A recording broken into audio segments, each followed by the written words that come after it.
કૃષ્ણ પ્રભુજી દરબાર. હરે કૃષ્ણ, સર્વને દંડક પ્રણામ. તમારા બધાનું ખૂબ ખૂબ સ્વાગત છે. ઇસ્કોન કુલાઈ મેંગ્લોર તરફથી ભગવદ્ ગીતાના લેવલ 2 ના ચાલી રહેલા સેશનની અંદર 7મા અધ્યાયની શરૂઆત ચરણની સાથે આપણે કરવાના છીએ. મારું વોઇસ ક્લિયર આવે છે? હરે કૃષ્ણ. હા પ્રભુજી.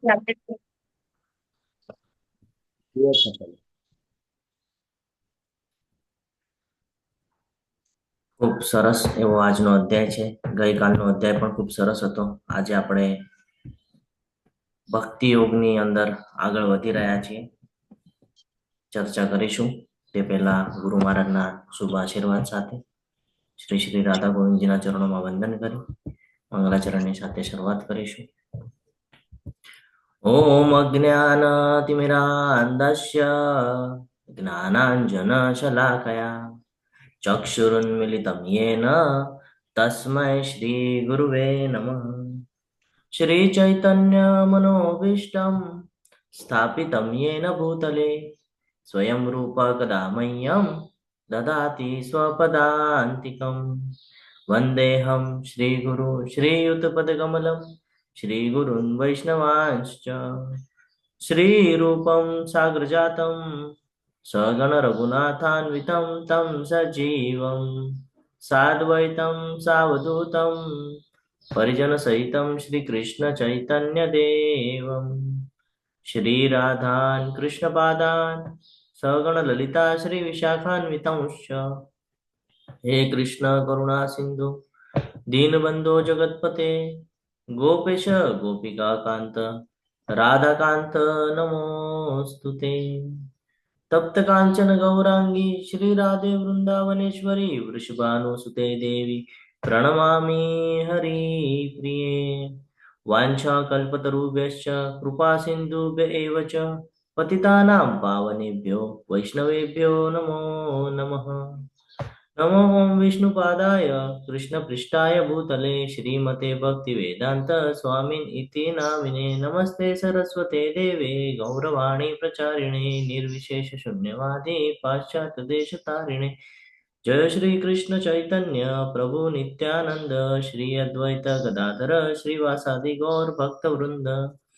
हरे कृष्ण कृष्ण कृष्ण हरे हरे હરે હરે હરે રામ રામ રામ હરે हरे હરે. कृष्ण सर्वने હરે કૃષ્ણ પ્રભુ. હમણાં જે આપણે ભજન સાંભળી રહ્યા હતા, મેં પાછળ પણ એકવાર પૂછ્યું હતું કે એ ભજન કોણે લખેલું છે, કોઈને ખબર છે?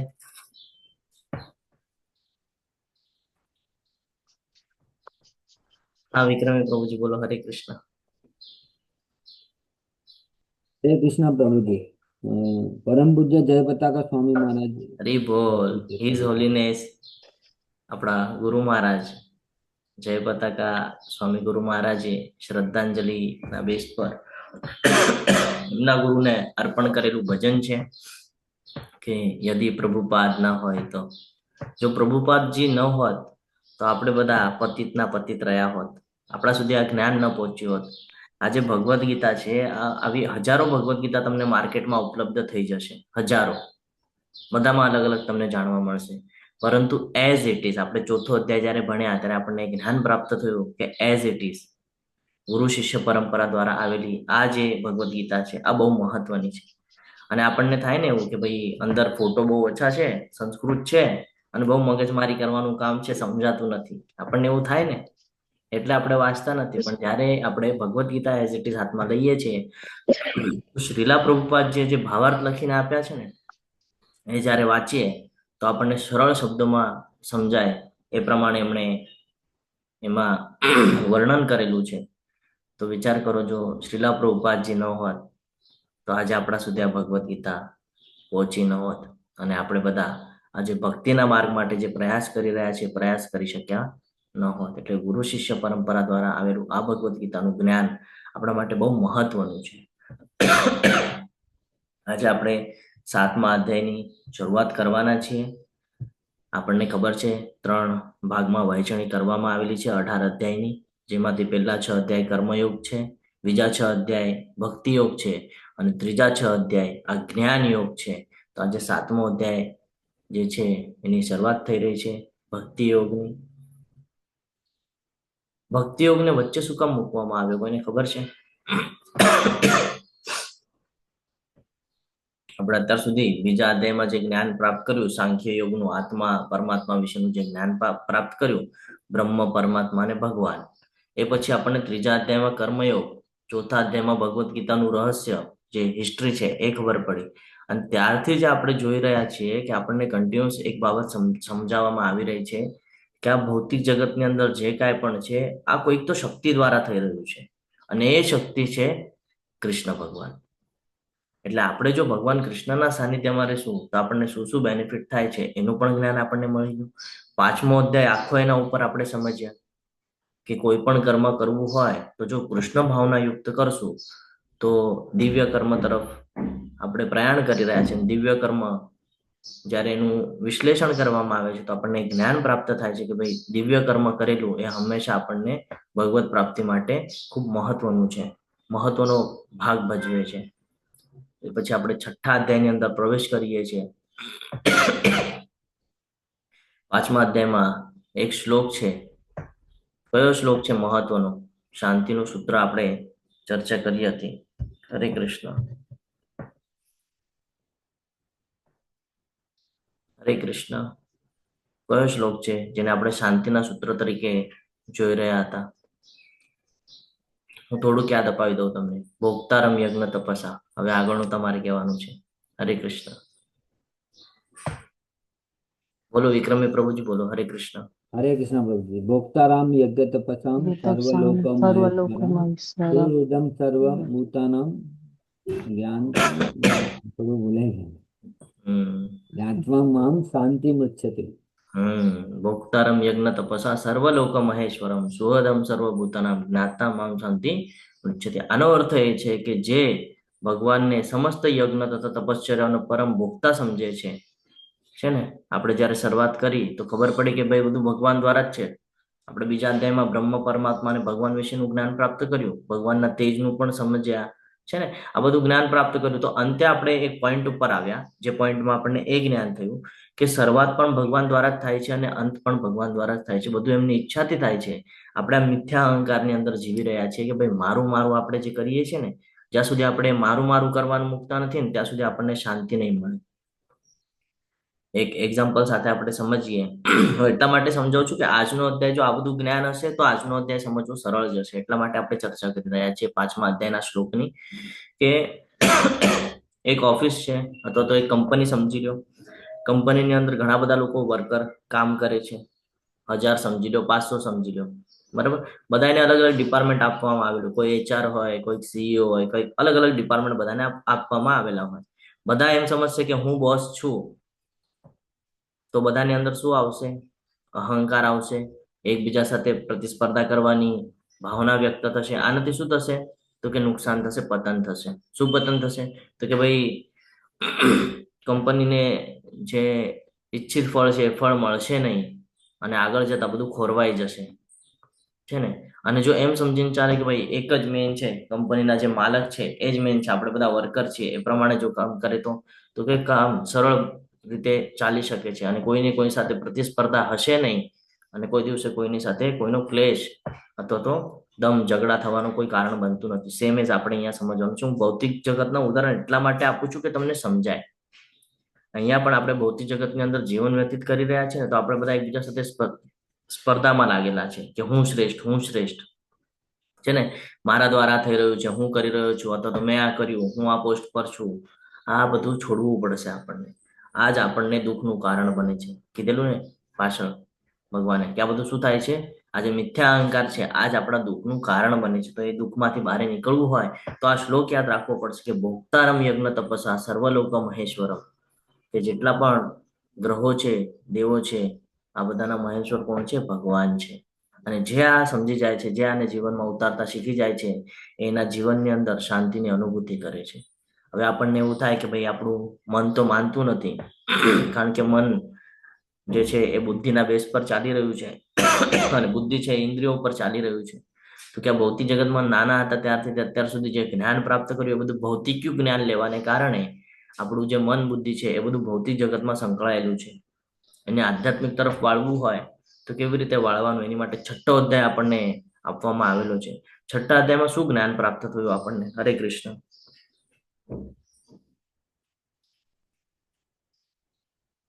બધા એક્ટિવલી પાર્ટિસિપેશન કરશે તો થોડું મજા આવશે, મને પણ સમજાશે કે તમને સમજાઈ રહ્યું છે કે નહીં. કારણ કે આપણે ક્લાસ એટલા માટે કરીએ છીએ, આપણે એકબીજાને આ જ્ઞાન અર્જિત કરાવીને આપણે ભક્તિમાં તરફ પ્રયાણ કરીએ. અને એના જ અત્યારે આપણે જોઈએ તો એક મસ્ત મજાની ચેલેન્જ ચાલી રહી છે ને, કે જેમાં આપણે અને આપણી જે આ ઇન્દ્રિયો છે એની વચ્ચે સંઘર્ષ કરી રહ્યા છીએ. તો એ ઇન્દ્રિયો પર વિજય પ્રાપ્ત કરવાની અત્યારે એક ચેલેન્જ ચાલી રહી છે. કઈ ચેલેન્જ ચાલે છે ખબર છે? હરે કૃષ્ણ. આપણે બધા સવારે મંગળા આરતીમાં જોડાઈએ છીએ. હું પોતે પણ આવી રહ્યો છું હમણાં. હું એમ તો ટેમ્પલમાં સેવા આપતો એટલે હું પણ આવી રહ્યો છું. બોલો માતાજી. હરે કૃષ્ણ. હરે કૃષ્ણ. આપણે 6ઠા અધ્યાયમાં શીખ્યા કે સાચો યોગી કોણ? જે કર્મ કરે છે પરંતુ ફળમાં આસક્ત નથી રાખતો, તે સાચો યોગી. બીજું આપણે ભણ્યા કે મન મિત્ર કે શત્રુ, કે નિયંત્રિત મન તો એ મિત્ર અને અનિયંત્રિત મન તો એ આપણો શત્રુ છે. પછી યોગ અભ્યાસ માટે સ્થાન અને રીત, કે એકાંત સ્થળ, પવિત્ર સ્થળ, આસન પર સીધું બેસવું અને દ્રષ્ટિ નાક પર ટોચ પર રાખવી અને મન, શરીર અને ઇન્દ્રિય પર સંયમ કરવો. ચોથું આપણે શીખ્યા યોગમાં અતિ નહીં ખાવું, અતિ ઉપવાસ નહીં કરવો, અતિ સુખ નહીં અને જાગવું પણ નહીં. અને પછી મનને કાબુ કેવી રીતે રાખવું, કે જ્યાં મન ભટકે છે ત્યાંથી પાછું ખેંચીને પરમાત્મામાં લગાવવું. પછી 6ઠું છે યોગીનું લક્ષણ, કે સુખ દુઃખમાં સમતા, ઇન્દ્રિય સંયમ, આત્મસંતોષ, અને યોગ સિદ્ધિ કહેવાય છે.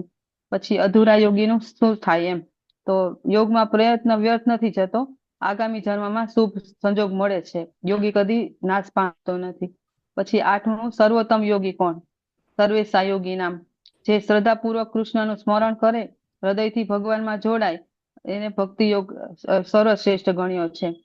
એટલે આપણે આમાં એમ સમજી કે મનને નિયંત્રિત કરી ધ્યાન યોગ કરવો, પરંતુ અંતે કૃષ્ણ ભાવનામૃત સર્વોચ્ચ છે. હરે કૃષ્ણ. હરે કૃષ્ણ. ખૂબ ખૂબ આભાર માતાજી તમારો. તો આપણે ચર્ચા કરી રહ્યા હતા કે અત્યારે એક ચેલેન્જ ચાલી રહી છે. કઈ ચેલેન્જ છે? કેટલા લોકો એમાં પાર્ટિસિપેશન કર્યું છે? હેન્ડ રેઝ કરજો. હરે કૃષ્ણ. ઓકે, 2 3, બસ 3 જ છે. 4, ઓકે, 5 જ છે. અહીંયા 27 લોકો જોડાણા છે.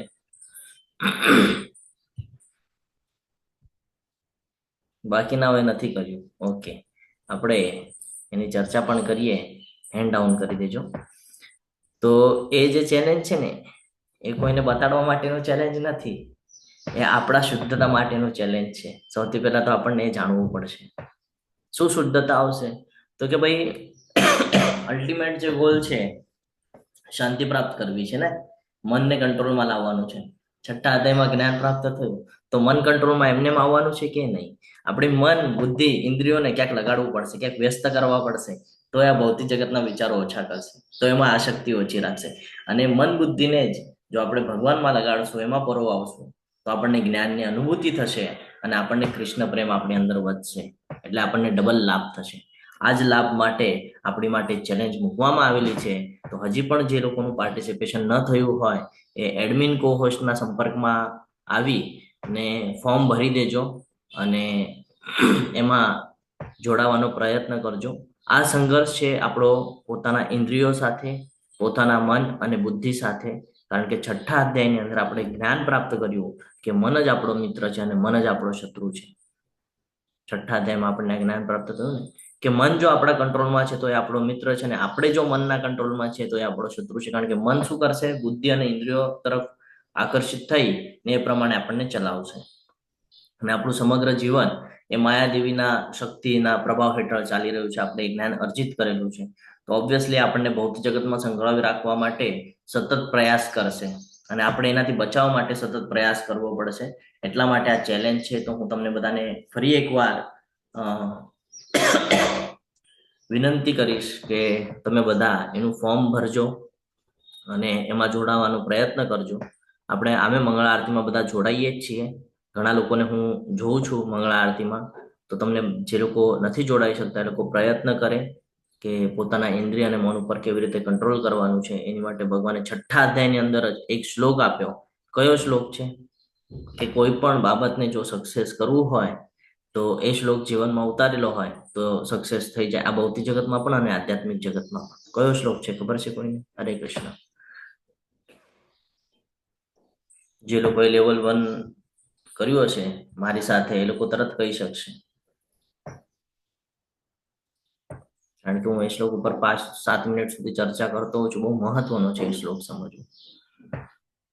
જ્યારે ભગવાનને અર્જુનજી કહે છે કે હું એકવાર વાયુને વશમાં કરી લઉં, પણ આ મનને વશમાં કરવું કઈ મને વ્યાજબી લાગતું નથી, મારી માટે પોસિબલ નથી. તો ભગવાન તરત જ ઠપકો આપીને સમજાવે છે કે હું માન્ય કરું છું આ બધું, પરંતુ, તો એ પરંતુ પછીનો જે શબ્દ છે બહુ મહત્વનો છે. પ્રિન્સી માતાજી બોલો. હરે કૃષ્ણ. હરે કૃષ્ણ પ્રભુજી. અભ્યાસ તો કંતે વાળો શ્લોક. હરિ બોલ. અસંશય મહાબાહો મનોદુર્નિગ્રહ ચલમ અભ્યાસેન તુ કોન્તે વૈરાગ્યેન ચ ક્રિયતે. શું કરવું પડશે તારે? સક્સેસ પ્રાપ્ત કરવું હશે તેની માટે તારે અભ્યાસેન તુ કોન્તે, અભ્યાસ, સતત પ્રયાસ કરવો પડશે. અને વૈરાગ્ય છે ક્રિયતે એટલે જે બાબત તને એમાંથી પાછળ ખેંચે છે, જે તને એમાં ફસાવી રાખવા માંગે છે, એનાથી તારે વૈરાગ્ય લેવું પડશે. તો સેમ એજ આપણી માટે લાગુ થાય છે. આપણે જો પોતાનો ઉદ્ધાર કરવો હોય, શાંતિ પ્રાપ્ત કરવી હોય અને યોગ્ય યોનિ અને યોગ્ય જગ્યાએ જો આપણે જવું હોય, હું આધ્યાત્મિક વાત કરી રહ્યો છું પહેલા, કે જો આપણે ગોલોક વૃંદાવન તરફ પ્રયાણ કરવું હોય, આ દુઃખાલયમાંથી બચવું હોય, આ જે જીવન છે આ જીવનમાંથી જો આપણે બચવું હોય તો એની માટે આપણે સતત પ્રયાસ કરવો પડશે. એવું નથી કે આજે ભગવાનની એક માળા કરી તો થઈ ગયું, ભગવાન ખુશ થઈ ગયા. આપણે પોતાનો ઉદ્ધાર કરવો છે, પોતાને મહેનત કરવી પડશે, આપણે એની પાછળ લાગવું પડશે. કારણ આપણી ઇન્દ્રિયો છે ને આ બહુ ચંચળ છે, બરોબર? તરત આપણને ભૌતિક જગતમાં ખેંચી લે એવી છે. આપણે ચર્ચા પણ કરી હતી કે ભક્તિમાં આવવું અને ભક્તિમાંથી નીકળવું બહુ સિમ્પલ છે, પણ ભક્તિમાં ટકી રહેવું આ સૌથી અઘરું છે. અને આ જ શેના બેઝ પર ચાલે છે? અભ્યાસેન તુ કોન્તે. સતત અભ્યાસ કરવો પડશે, સતત પ્રયાસ કરવો પડશે. એટલા માટે આપણને વચ્ચે વચ્ચે વારે વારે આપણને ઓપોર્ચ્યુનિટી મળે છે. મેં લાસ્ટ ટાઈમ પણ કીધું કે તક મળે ને તરત સાથી લેવી જોઈએ. તો આ એક પ્રકારની તક છે આપણી માટે કે આ ચેલેન્જ ચાલી રહી છે, તો આ એક તક છે કે ભાઈ તરત એને ઝડપી લઈએ. અને આપણે મોટિવેશનલ સ્પીકરોને કહેતા સાંભળ્યું છે કે કોઈ કોન્સ્ટન્ટલી કોઈ બાબત કરે એક પછી એક પછી એક, તો એમાં સફળ થઈ જાય છે ને આદત થઈ જાય છે. તો 1 મહિનાની ચેલેન્જ છે. આપણે જો અત્યારે એમાં ભાગ લેશું તો 1 મહિનો આપણે સતત પ્રયાસ કરશું અને 1 મહિના પછી આપણે ભક્તિમાં દ્રઢ થઈ ગયા હશું, સવારે ઉઠાશે આપણાથી, આપણે મંગળા આરતી પણ અટેન્ડ કરતા થઈ જશું અને આપણું જે મન ઇન્દ્રિય જે આ ભૌતિક જગતમાં લાગતું હતું એ ભગવાનમાં લાગવા મળશે, છે ને? તો 1 મહિનો, એમ તો 21 દિવસ કહેવામાં આવે છે, પણ આપણને 1 મહિનો ચાન્સ મળેલો છે. તો 1 મહિનાની અંદર આપણે પોતાનું જીવન સુધારવાનો પ્રયાસ કરી શકીએ છીએ. એટલે કીધું છે અભ્યાસેન તુ કોન્તે, કે અભ્યાસ કરવો પડશે. તો એટલા માટે બહુ મહત્વનું છે. અને આજ જ્ઞાન પ્રાપ્ત કરીએ છીએ 6થા અધ્યાયનું, તેમાં ખબર પડે છે અષ્ટાંગ યોગ વિશે. કર્મયોગ જોયું, ધ્યાન યોગ જોયું, જ્ઞાન યોગ જોયું, છે ને? બધું જોઈ રહ્યા છીએ આપણે. ધીરે ધીરે આપણને અષ્ટાંગ યોગનું જ્ઞાન પણ પ્રાપ્ત થાય છે. પરંતુ એ બધાનો જ્યારે ગોલ અલ્ટિમેટ જોઈએ તો ખબર પડે છે કે બધા શેની તરફ લઈ જાય છે? આપણને ભગવાન તરફ લઈ જાય છે. કર્મયોગ, કર્મ સુધારવાની વાત કરે છે. શું કામ? તો કે ભાઈ કર્મ બંધનમાં બાંધે છે, એટલે કે આ ભૌતિક જગતમાં બાંધે છે, અહીંયાથી બહાર નીકળવાની વાત થઈ રહી છે, બરાબર? ધ્યાન બી શું કામ કરવાનું છે? ધ્યાન એટલા માટે કરવાનું છે મન અને ઇન્દ્રિયો પર કંટ્રોલ આવે. એને બહુ આસક્તિ આવી ગઈ છે આ ભૌતિક જગતમાંથી નીકળવા માટે. વૈરાગ્ય લાવે છે ને? જ્યારે જ્ઞાન અને વૈરાગ્ય આવે ત્યારે ધ્યાન યોગ થાય અને પછી ભૌતિક જગતના જે અલગ અલગ પ્રયાસ છે, જેને આપણે અષ્ટાંગ યોગ તરીકે ઓળખીએ છીએ, એ કરીએ એટલે અષ્ટાંગ યોગ થાય.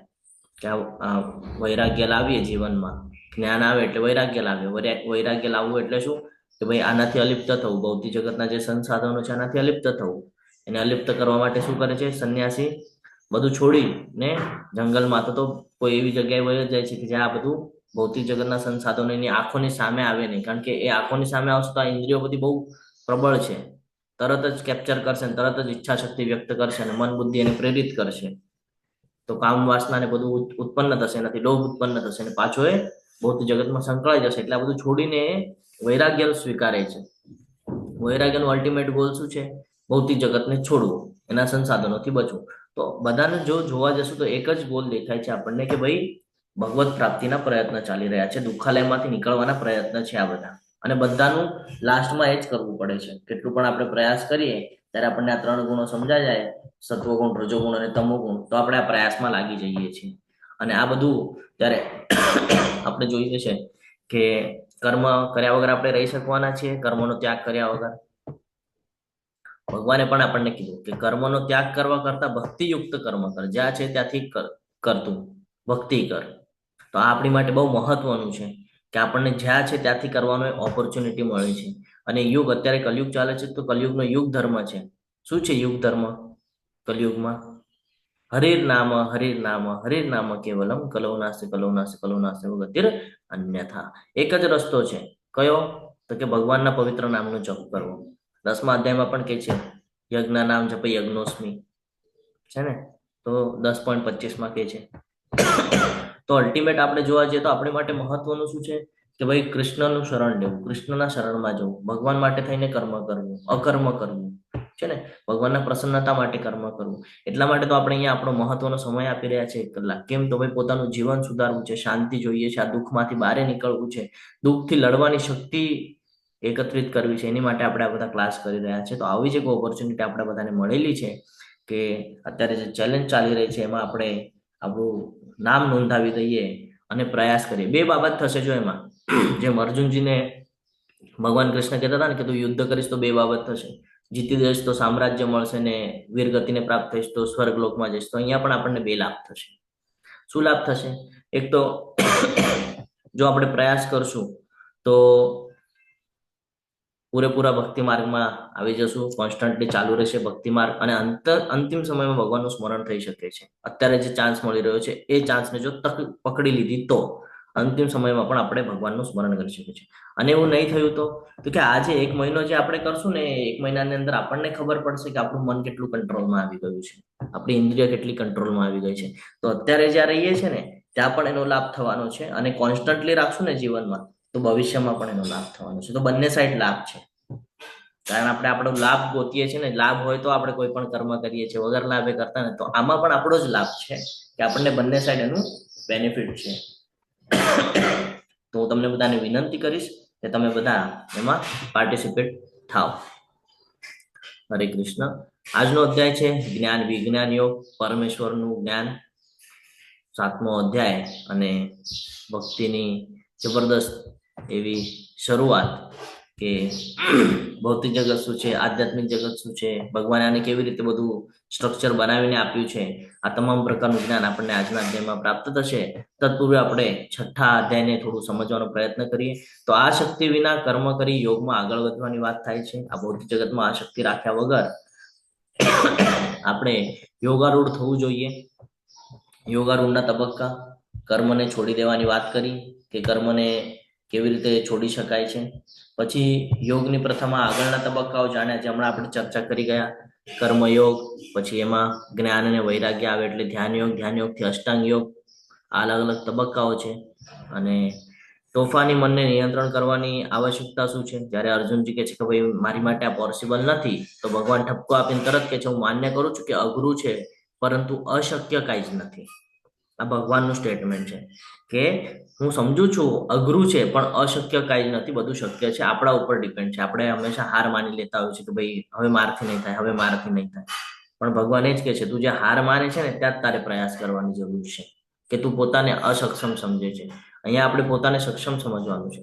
અહંકારમાં નથી આવવાનું કે મારા દ્વારા. અહીંયા સક્ષમ એવી રીતે સમજવાનું છે કે ભગવાને મને એટલી શક્તિ આપી છે કે હું ભક્તિ માર્ગમાં આગળ વધી શકું. કોઈ એવી બીજી શક્તિ નથી જે મને રોકી શકે ભક્તિ માર્ગમાં. આ પોતાની અંદર શ્રદ્ધા હોવી જોઈએ, તો આપણે આપણા મનને નિયંત્રિત કરી શકીએ છીએ. એટલે જ ભગવાન કહે છે અસંશય મહાબાહો મનોદુર્નિગ્રહચરમ અભ્યાસેન તું કોન્તે વૈરાગ્યેણ ચિંતયતિ, કે તું કરી શકે છે. કેવી રીતે? તારા જીવનની અંદર જે તને પાછળ ખેંચે છે એ બાબતને તું છોડી દે, અને જે તારે આગળ જવું છે એનો તું સતત પ્રયાસ કર. આપણા જીવનની અંદર આપણે આ જ કરવાનું છે, તો આપણે સક્સેસ થઈએ છીએ. ભૌતિક જગતમાં પણ આપણને આપણો ગોલ નિશ્ચિત નથી. આપણને હજી ખબર નથી આપણે જીવનમાં કરવું શું છે.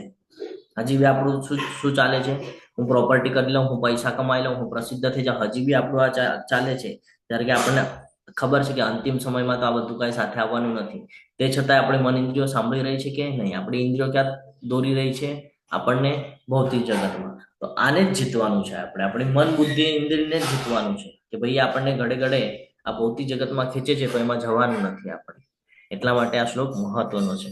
પછી નિષ્ફળ યોગીનું લક્ષ્ય, કે જેણે પ્રયાસ કર્યો, હમણાં જ આપણે ચર્ચા કરી કે જેણે પ્રયાસ કર્યો અને વચ્ચેથી છૂટી ગયું, તો કે ચિંતા કરવાની જરૂરત નથી.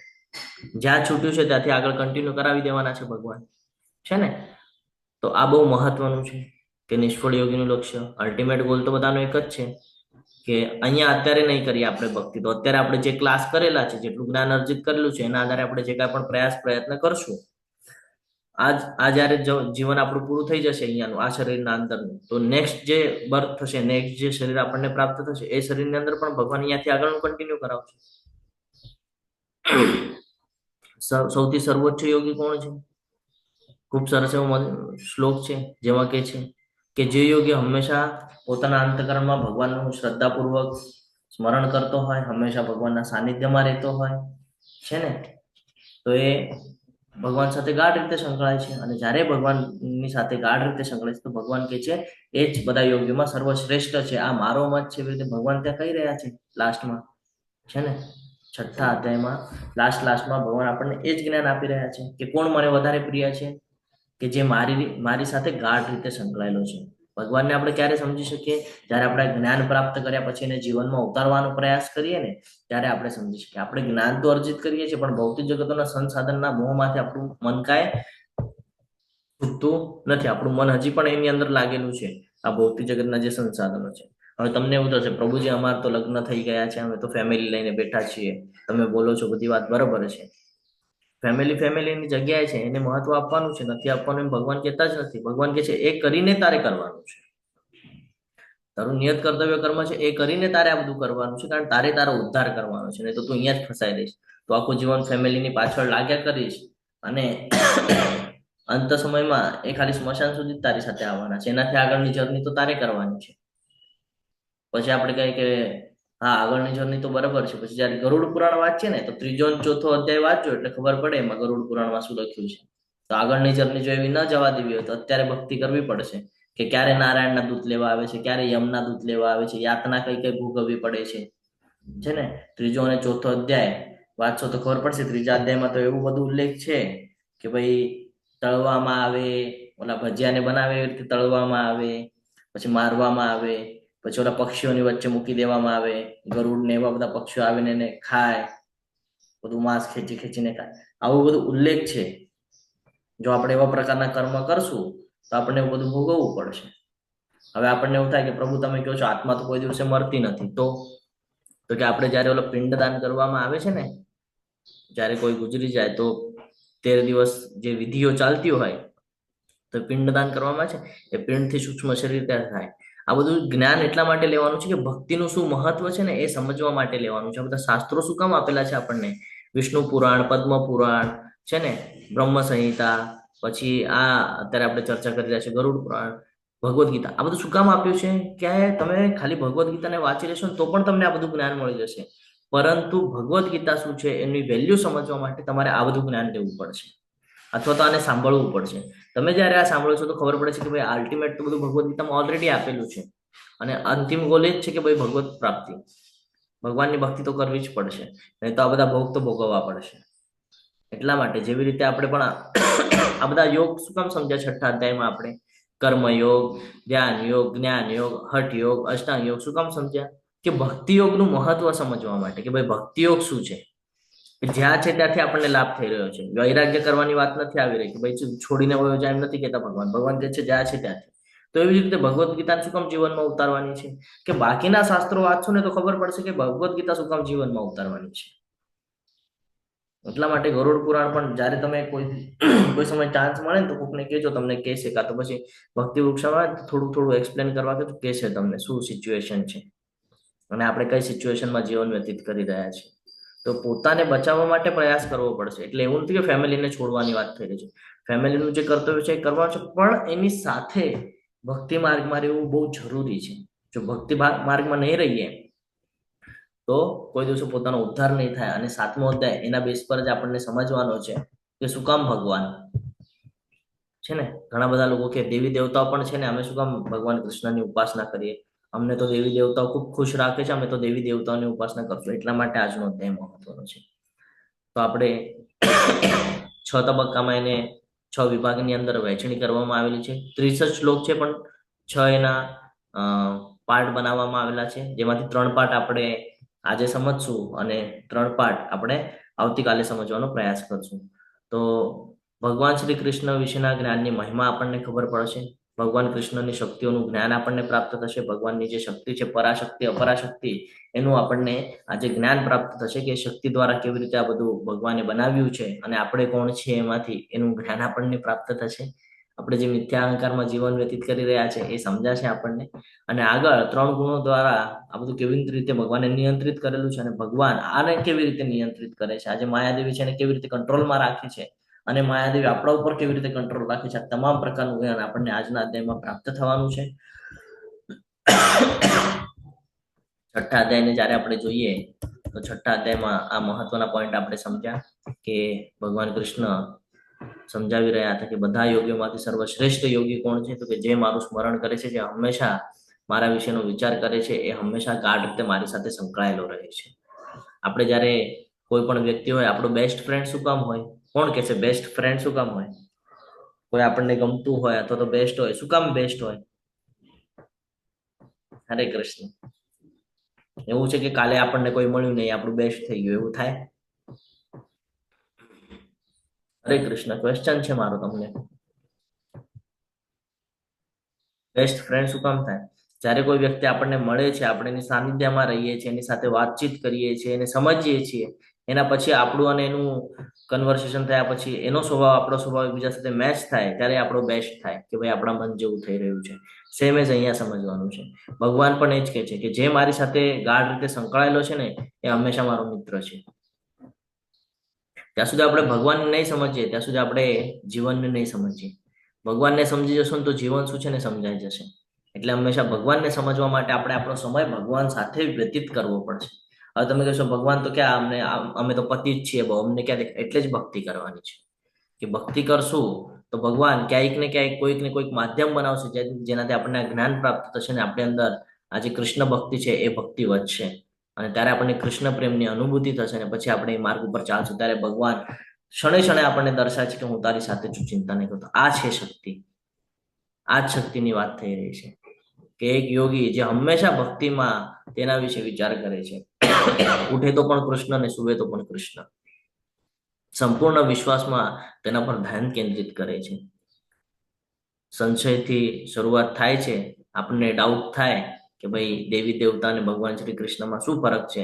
આપણે ઓરિએન્ટેશનના ક્લાસમાં જોઈ ગયા છીએ કે પદ્મ પુરાણની અંદર શિવજી, જેને આપણે કાલોના કાલ મહાકાલ તરીકે ઓળખીએ છીએ, જે ડિસ્ટ્રોયના કહીએ ને કે એમની આગળ ડિપાર્ટમેન્ટ આપેલું છે બધું તહેસ નહેસ કરવાનું, અને જે નરકલોક છે આ નરકલોકનું પણ અમુક ડિપાર્ટમેન્ટ એમની પાસે છે, ભૂત પ્રેત વાળું બધું ડિપાર્ટમેન્ટ એમની પાસે છે.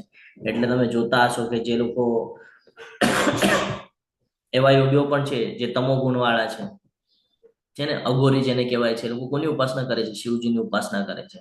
જ્યારે કે શિવજી એવા શિવજી શું કરે છે તો કે શિવજી પોતે કૈલાશ પર્વત ઉપર બેસીને ધ્યાન કરી રહ્યા છે. કોનું ધ્યાન કરે છે? તો એ જ ઉલ્લેખ પદ્મ પુરાણની અંદર આપણને મળે છે કે આરાધનમ સર્વેશામ વિષ્ણુ આરાધના પરમ. કોની આરાધના કરે છે? વિષ્ણુની આરાધના કરે છે. વિષ્ણુ કોણ છે એ જ આપણે આજે સમજવાનું છે. વિષ્ણુ અને કૃષ્ણની અંદર શું સમજવાનું છે તો એ 7મો અધ્યાય સમજવા માટે છે. તો કેવી રીતે? તો કે શ્રવણની પ્રક્રિયાથી આપણો જે ડાઉટ છે ક્યારે ક્લિયર થશે? જ્યારે આપણે સાંભળશું તો શું થશે? ધીરે ધીરે જ્ઞાન પ્રાપ્ત થશે અને જ્ઞાન પ્રાપ્ત થવાથી શું થશે? આપણે ભગવાનના હજી સમીપ જઈ શકશું, ક્લોઝ જઈ શકશું. નવદા ભક્તિ, આજે આપણે નવદા ભક્તિની પણ ચર્ચા કરશું કે કેવી રીતે આપણે ભગવાન સાથે દરેક સમયે સંકળાવીને કર્મ કરી શકીએ છીએ. કૃષ્ણ વિશે શ્રવણની પ્રક્રિયા દ્વારા જાણી શકાય છે. કૃષ્ણને જળ અને આત્માના સ્ત્રોત તરીકે જાણી શકાય છે. કૃષ્ણ ભૌતિક પ્રકૃતિના માધ્યમોને નિયંત્રિત કેવી રીતે કરે છે એ પણ જાણી શકાય છે. ભગવાન કહે છે ને, આજના એમાં આવશે શ્લોક 7.7, અપવિત્ર ક્યારેય સમર્પણ સ્વીકારતા નથી અને પવિત્ર લોકો હંમેશા સમર્પણ કરે છે. જે લોકો અજ્ઞાની હોય છે, જે લોકો મોહ માયામાં છે, એ લોકો કોઈ દિવસે સ્વીકારી શકતા નથી. એ લોકોને ખાલી એટલું જ પૂછવાનું કે ભાઈ તારો જન્મ થયો, બરાબર, તું કે છે ભાઈ એન્જોય માટે થયું છે, તો પછી તારું મૃત્યુ શું કામ થાય છે? આ પ્રશ્ન પૂછજો, એનો આન્સર મળે તો મને પણ કહેજો કે ભાઈ જન્મ થયો માન્ય છે, ઠીક છે ને, મૃત્યુ તો તારા હાથમાં નથી, તો તું શું કામ એમ માને છે બધું આપણી માટે છે? તો પછી આપણી માટે છે તો આપણે ઈચ્છા વ્યક્ત કરીએ છીએ તો તરત કેમ પૂરું નથી થતું? કોઈ શક્તિ છે જે આ બધું પૂરું કરે છે. અને આ જ સત્ય છે કે મૃત્યુ નિશ્ચિત છે. જન્મ જેમ નિશ્ચિત થઈ રહ્યો છે એવી રીતે મૃત્યુ પણ નિશ્ચિત છે. બધાનું ફિક્સ કરેલું છે ભગવાને કે આને આ સમયે જન્મ લેશે, આ સમયે મૃત્યુ થશે.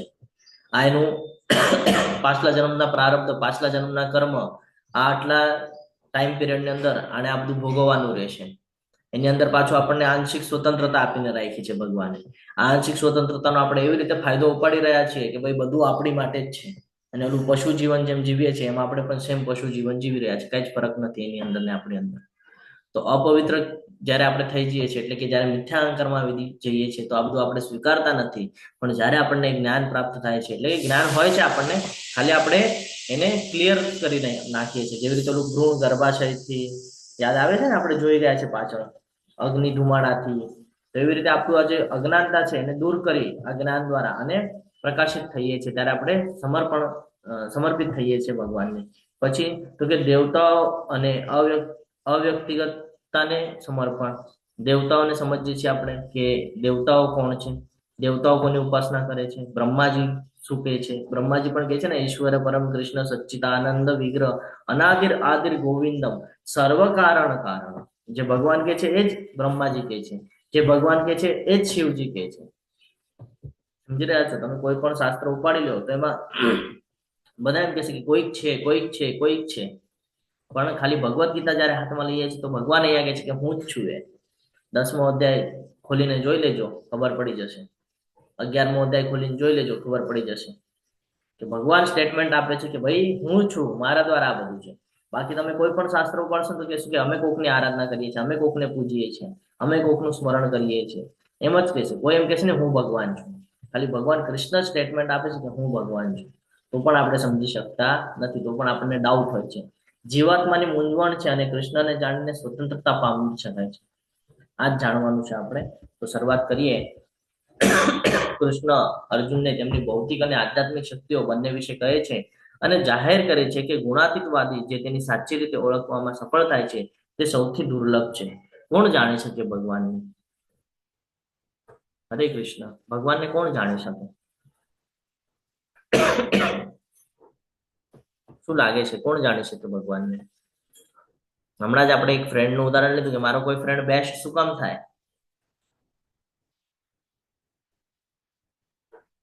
જ્યાં સુધી હું એની સાથે કોન્ટેક્ટમાં નહીં આવું, જ્યાં સુધી હું એની સાથે સમય વ્યતીત નહીં કરું, ત્યાં સુધી હું એને જાણી નહીં શકું. બરાબર છે? તો જાણવા માટે પેલા માનવું તો પડશે ને કે ફ્રેન્ડ છે, ત્યારે બેસ્ટ થશે. તો એવી જ રીતે ભગવાનને જાણવા માટે પેલા માનવું તો પડશે ને, પેલા એક પગલું તો આગળ લેવું પડશે ને કે ભાઈ હા, સવારે મંગળા આરતીમાં જોડાવવું પડશે, જપા સેશનમાં જોડાવવું પડશે. તો ધીરે ધીરે જ્ઞાન મળશે, ભક્તોનો સંગ મળશે, છે ને? તો ભગવાન અહીંયા ખૂબ સરસ રીતે જ્ઞાન આપી રહ્યા છે. 7મા અધ્યાયની અંદર ભક્તિ યોગની શરૂઆત થાય છે. શ્રી ભગવાન વાચ મય્યાસક્ત મના પાર્થ યોગ યુજ્જન્મ દાશય અસંશયમ સમગ્રમ મામ યથા જ્ઞાસ્યસી તચ્છૃણુ. સાંભળ કે છે. શું સાંભળવા કે છે? કે પૂર્ણ પુરુષોત્તમ પરમેશ્વર બોલ્યા, હે પૃથા પુત્ર, હવે સાંભળ કે તું કેવી રીતે મારી ભાવનાથી પૂર્ણ રહી અને મનને મારામાં અનુરૂપ્ત કરીને યોગા અભ્યાસ કરતો રહી મને સંપૂર્ણપણે સંદેહ રહિત થઈને જાણી શકીશ. યોગનો અભ્યાસ, યોગા અભ્યાસ. યોગ એટલે જોડાવું. શેનો અભ્યાસ કરવાનો છે? જોડાવાનો અભ્યાસ. કોની સાથે? તો કે ભગવાનની સાથે. કેવી રીતે? તો કે ભગવાનની ભાવનામાં પૂર્ણ રહી અને મનને ભગવાનમાં અનુરૂપ્ત કરીને. કેવી રીતે જાણી શકાય છે? ભગવાનને સમર્પિત થઈને, ભગવાનની સાથે સમય વ્યતીત કરીને. ભગવાને જે 9 ભક્તિ આપણને આપી છે એ ભક્તિ જીવનમાં ઉતારીને આપણે ભગવાન સાથે કનેક્ટ થઈ શકીએ છીએ. અને એ જ હવે અહીંયા ભગવાન આપણને જ્ઞાન આપે છે. અહીંયા એક આપણને ચિત્ર દેખાય છે. શું જોવા મળે છે? કોઈ તો બી કહે છે મને? હરે કૃષ્ણ. કારણ કે તમારા બધાના કેમેરા ઓફ છે તો મને ખબર નથી પડી રહી કે તમે અવેલેબલ છો કે નહીં. તો કોઈ હેન્ડ રેસ કરીને કહે છે મને આમાં શું દેખાય છે? હરે કૃષ્ણ.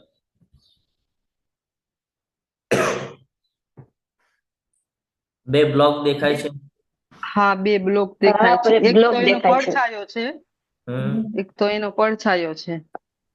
બ્લેક અને ગ્રે બે બે દેખાય. નથી, છે એક જ, પણ એક પડછાયો છે. હરે હમ કૃષ્ણ. પણ એ ક્યારે આપણને સમજાય? જ્યારે આપણે એને નજીકથી જોઈએ, અથવા તો આપણી જે જોવાની જે ક્ષમતા છે ને, આપણા વિચાર સારણી છે, એના ઉપર ડિપેન્ડ કરે છે કે આપણે એને કેવી રીતે જોઈએ છે. પાણીનો જે ગ્લાસ હોય, પાણીના ગ્લાસમાં જો મેં અડધો ગ્લાસ પાણી ભરેલું હોય અને હું તમને પૂછું આમાં તમને શું દેખાય છે, તો તમે બે આન્સર આપશો. શું આન્સર આપશો? એક તો કહેશો કે અડધો ભરેલો છે, કાં તો એમ કહેશો અડધો ખાલી છે. આવી રીતે બે આન્સર મળશે, છે ને. તો આવી જ રીતે આપણી પણ દુવિધા છે. આપણે પણ કંઈક એવા જ મિથ્યા અહંકારમાં છે. હવે જુઓ તો હવે શું દેખાય છે? હરે કૃષ્ણ. હવે શું દેખાય? પડછાયો દેખાય છે એનો પ્રતિબિંબ. હવે સમજાય છે શું છે આપણા જીવનની અંદર તફાવત? આપણી જોવાની જે વૃત્તિ છે ને, એને આપણે બદલવી પડશે. અને કેવી રીતે એ હવે આપણે અહીંયા સમજીએ કે ભગવાનને કેવી રીતે આપણે સમજી શકીએ છીએ, કેવી રીતે આપણે જીવનમાં ભક્તિ ઉતારી શકીએ છીએ. તો ભગવાન કૃષ્ણ જે છે એ સંપૂર્ણ સત્ય છે, અને ભગવાનનું જે સર્વોચ્ચ વ્યક્તિત્વ છે એ પૂર્ણ પુરુષોત્તમ પરમેશ્વર શ્રી કૃષ્ણ તરીકે આપણે ઓળખીએ છીએ. બ્રહ્મ, અવ્યક્તિગત સૂર્યકિરણ, આંશિક વાસ્તવિકતાઓ, જે આપણે બીજા અધ્યાયની અંદર શીખેલા છે કે આ જે પ્રકાશ છે, આપણે સૂર્યનું એક ઉદાહરણ દેતા હોઈએ છીએ કે ભાઈ સૂર્યપ્રકાશ જે છે એ આપણે બ્રહ્મ તરીકે ઓળખીએ છીએ, જે ભગવાનની કહીને આ નિર્વિશેષ જે ઉપાસના કરે છે બ્રહ્મની, એની વાત કરી રહ્યા છે કે બ્રહ્મર જ્યોતિ જે ભગવાનનો પ્રકાશ છે. પછી આવે છે પરમાત્મા, એટલે કે સ્થાનિક સૂર્યમંડળ, આંશિક અનુભૂતિ. એટલે આપણે ચર્ચા કરી હતી કે જે સૂર્યદેવનું જે ગ્રહ છે એ ગ્રહ એટલે પરમાત્મા, જે આપણે જોઈએ છીએ દરેકના હૃદયમાં વાસ કરે છે, શિરોદક્ષાય વિષ્ણુ તરીકે. બરાબર? શંખ ચક્ર ગદા પદ્મ વાળું જે સ્વરૂપ છે એ. અને પછી તો કે પરમાત્મા એટલે કે સૂર્યપ્રકાશ, સૂર્ય ગ્રહ, અને એના ઉપર વિરાજમાન એના રાજા એટલે કે સૂર્યનારાયણ. બરોબર? તો એવી રીતે અહીંયા સમજવાનું છે કે ભગવાન, વ્યક્તિત્વ, સૂર્યદેવ. આ તમને એક એક્ઝામ્પલ આપેલું છે સમજવા માટે કે ભગવાન કોણ છે. તો આ ત્રણ જે તબક્કા છે આપણે બીજા અધ્યાયની અંદર એમ તો શીખી ગયા છે, પણ આપણે હંમેશા યાદ રાખવાનું છે કે જે લોકો અષ્ટાંગ યોગ પણ કરે છે, નિર્વિશેષ બ્રહ્મની ઉપાસના કરે છે, બ્રહ્મ જ્યોતિ સુધી પહોંચે છે, અને ત્યાં ગયા પછી એમને ખ્યાલ થાય કે ભાઈ અહીંયા તો કંઈક અધૂરું છે, હજી આગળ જવું પડશે. અને એક છે વૈષ્ણવ, જે હંમેશા ભગવાનની ભક્તિ કરતા આપણને દેખાય છે કે જ્યાં છે ત્યાંથી, જે ભગવાને આપણને ભગવદ્ ગીતા દ્વારા જ્ઞાન પ્રાપ્ત કરાવ્યું કે જ્યાં છે ત્યાંથી તું ભક્તિ કર, તું ભક્તિ કરીશ તો તું મારા નજીક આવીશ અને તું મારા સનાતન ધામને પણ પ્રાપ્ત કરી શકીશ. તો આ સમજવું જરૂરી છે કે બ્રહ્મ, પરમાત્મા અને ભગવાન કોણ છે. આપણે આ જ નથી સમજતા. આપણે દેવી દેવતાને પણ ભગવાન તરીકે સંબોધન કરી દઈએ છીએ, છે ને. હવે આપણે કોણ છે? ભગવાન વિશે તો આપણે જ્ઞાન પ્રાપ્ત કર્યું. આપણે કોણ છે? તો કે આપણે આત્મા છીએ. બીજા અધ્યાયની અંદર જ જ્ઞાન મળે છે. પહેલું જ લેસન છે કે શરીર નથી, આત્મા છે. તો આત્મા શું કરે છે? તો વિવિધ યોગ પ્રક્રિયા દ્વારા થાય છે. આત્મ સાક્ષાત્કાર માટે આ ત્રણ તબક્કા છે, બ્રહ્મ, પરમાત્મા અને ભગવાન, જેનાથી આપણે જાણી શકીએ કે કેવી રીતે આપણે ભગવાનના ક્લોઝ જઈ શકીએ. એટલા માટે જ આપણને બીજા અધ્યાયમાં જ્ઞાન પ્રાપ્ત થયું, ત્રીજા અધ્યાયમાં જ્ઞાન પ્રાપ્ત થયું, ચોથા અધ્યાયમાં ઇતિહાસ ખબર પડીને જ્ઞાન પ્રાપ્ત થયું, પાંચમા અધ્યાયમાં કૃષ્ણ ભાવના યુક્ત કર્મથી જ્ઞાન પ્રાપ્ત થયું, છઠ્ઠા અધ્યાયની અંદર અષ્ટાંગ યોગ ખબર પડી ગઈ. પણ અલ્ટિમેટ જ્યારે જોવા જઈએ તો આજે 7મો અધ્યાય છે, એની અંદર આપણને ભક્તિ યોગનું જ્ઞાન પ્રાપ્ત થાય છે કે શું કામ ભક્તિ કરવાની છે, શું કામ ભક્તિમાં આગળ વધવાનું છે. કારણ કે બાકીના બધા માર્ગ છે એ પણ આપણને ભગવાન તરફ લઈ જાય છે, પણ એ સ્ટેપ બાય સ્ટેપ જવું પડશે આપણને. અને આપણે આગળ સમય બહુ ઓછો છે, આપણને 100 વર્ષની ઉંમર આપેલી છે, એમાં પણ આપણે 100 વર્ષ સુધી જીવતા નથી. એમાંથી બી આપણે અત્યારે આપણી અડધી ઉંમર થઈ ગઈ છે, લગભગ બધા 25-30 ની આગળ હશે. તો આપણે 60, 65, 70 એનાથી ઉપર કઈ જતા નથી. ત્યાં સુધી જ આપણું બધું સ્ટોપ થઈ જાય છે. તો આપણે આગળ જે સમય છે એને આપણે કેવી રીતે સંધિમાં ટ્રાન્સફર કરી શકીએ, એ માટે આ બધું જ્ઞાન લેવાનું છે. કે એક જ માર્ગ છે, આપણે બધું છોડીને જશું તો આપણે એટલા બધા આસક્તિમાં છે કે આપણે ફેમિલીને છોડી શકતા નથી. આપણે એટલા બધા આસક્તિને એટલા બધા કહીએ ને કે આધીન થઈ ગયા છે ભૌતિક જગતના, કે આપણને બંધ ઓરડાની અંદર 1 કલાક પણ બેસાડીને રાખવામાં આવે ને હાથમાં મોબાઈલ ના આપવામાં આવે તો આપણે ચલવિચલ થઈ જઈએ છીએ. એટલા માટે જ ભક્તિ મહત્વની છે કે ચલવિચલ ન થાય. તો ધ્યાન કેન્દ્રિત ક્યાં કરવાનું છે? ભગવાનમાં કરવાનું છે. બરાબર છે. જ્યારે આપણે કૃષ્ણ ઉપર આપણું મન બુદ્ધિ બધું જ્યારે કેન્દ્રિત કરીએ છીએ, એમાં જ્યારે આપણે પુરવાઈએ છીએ, તો ધીરે ધીરે આપણામાં શુદ્ધતા આવે છે અને ભક્તિ સેવાની જે નવ પ્રક્રિયા છે એમાં સામેલ થવાનું છે. ભગવાન કૃષ્ણ અથવા તેમના ભક્તો પાસેથી સાંભળવાથી શરૂઆત થાય છે, શ્રવણમથી શરૂઆત થાય. કાં તો તમે કોઈ ટેમ્પલમાં જાઓ ત્યાંથી શ્રવણમ કરો, કાં તો આવી રીતે ઓનલાઈન ક્લાસીસ હોય ત્યાંથી તમે સાંભળો, ત્યાંથી તમે શ્રવણ કરો, અથવા તો કોઈ ગુરુ પાસે જઈને તમે શ્રવણ કરો. તો આ નવદા ભક્તિની પ્રક્રિયા શું છે આપણે આગળ સમજશું. સતત સાંભળવાથી શું થાય છે? આપણું હૃદય શુદ્ધ થાય છે. આપણને અત્યારે જે ચેલેન્જ આવેલી છે, એ ચેલેન્જ એટલા માટે જ છે કે જે લોકોની પ્રયાસ કરી રહ્યા છે પણ સફળતા નથી મળી રહી ને ભક્તિમાં, કે ભાઈ ઈચ્છા ઘણી છે કે ભાઈ મારે આ દુઃખમાંથી બચવું છે, મારે ભક્તિ કરવી છે, ભગવાનના સાનિધ્યમાં આવવું છે, પણ પ્રયાસ કરું છું પણ શક્ય નથી થતું. એની માટે જ આ ચેલેન્જ મૂકવામાં આવેલી છે. આ ચેલેન્જ એક સંધિ તરીકે આપણે જોઈએ ને તો આપણું જીવન બદલવાનું માધ્યમ બને. પરંતુ આપણને એવું છે કે ભાઈ એટલા સવારમાં ઉઠી ને ભગવાનની ભક્તિ કરવામાં આપણને કોઈ રસ નથી. કેમ? તો કે ભાઈ ભૌતિક જગતમાં સંકળાઈ ગયા છે ને. ફક્ત ગુણાતીત જ્ઞાન વિકસાવે છે. અહીંયાથી આપણને સાત્વિક જ્ઞાન જ પ્રાપ્ત થાય છે, જે આપણને ભૌતિક જગતની અંદર પણ ઉદ્ધાર કરાવે અને મૃત્યુ બાદ, એટલે જ્યારે આપણે આ શરીર દેહ ત્યાગ કરી દઈશું એના પછી પણ આપણો ઉદ્ધાર જ થાય છે. કોઈ દિવસ આપણું નુકસાન થતું નથી, કારણ કે ભગવાન કહે છે કે જે તારું અહીંયા અધૂરું રહી જશે ને એ ભક્તિ તને આવતા જન્મમાં હું પાછી કરાવીશ, ત્યાંથી કન્ટિન્યુ કરાવીશ. એટલે તમે વિચાર કરો કે આપણે પાછલા જન્મમાં થોડુંક કંઈ જ્ઞાન અર્જિત કરેલું હશે, જ્યારે આપણા જીવનમાં ભગવદ ગીતા એ પણ ફ્રી ઓફ કોસ્ટમાં આવી. 1 રૂપિયો પણ આપણને ચાર્જ આપવો નથી પડતો આ બધા જ્ઞાન માટે. ફ્રી ઓફ કોસ્ટમાં આપણને આ જ્ઞાન પ્રાપ્ત થઈ રહ્યું છે. ઘણા બધા નાના બાળકો છે, તમે જ્યારે સવારે મંગળા આરતીમાં આવતા હશો તો તમને ખબર હશે કે ભાઈ નાના છે એકદમ જ, અને આખી મંગળા આરતી, તુલસી આરતી, નરસિંહ આરતી બોલી જાય છે. શું છે? પાછલા જન્મમાં જે અધૂરી ભક્તિ રહી ગઈ હતી ને એ નાનપણથી જ કરાવે છે. વૈષ્ણવ કુટુંબની અંદર જ જન્મ કરાવી દીધો છે કે નાનપણથી જ ઘરની અંદર ભક્તિ છે, એટલે એને જીવનમાં ચિંતા કરવાની આવશ્યકતા નથી. હવે મોટા થશે ત્યારે ઓલરેડી ભક્તિ માર્ગ ઉપર હશે. તો વિચાર કરો, હવે નાનપણથી જ ભક્તિ કરે છે તો જ્યારે એનો અંતિમ સમય આવશે ત્યાં સુધીમાં કેટલી ભક્તિ થઈ ગઈ હશે.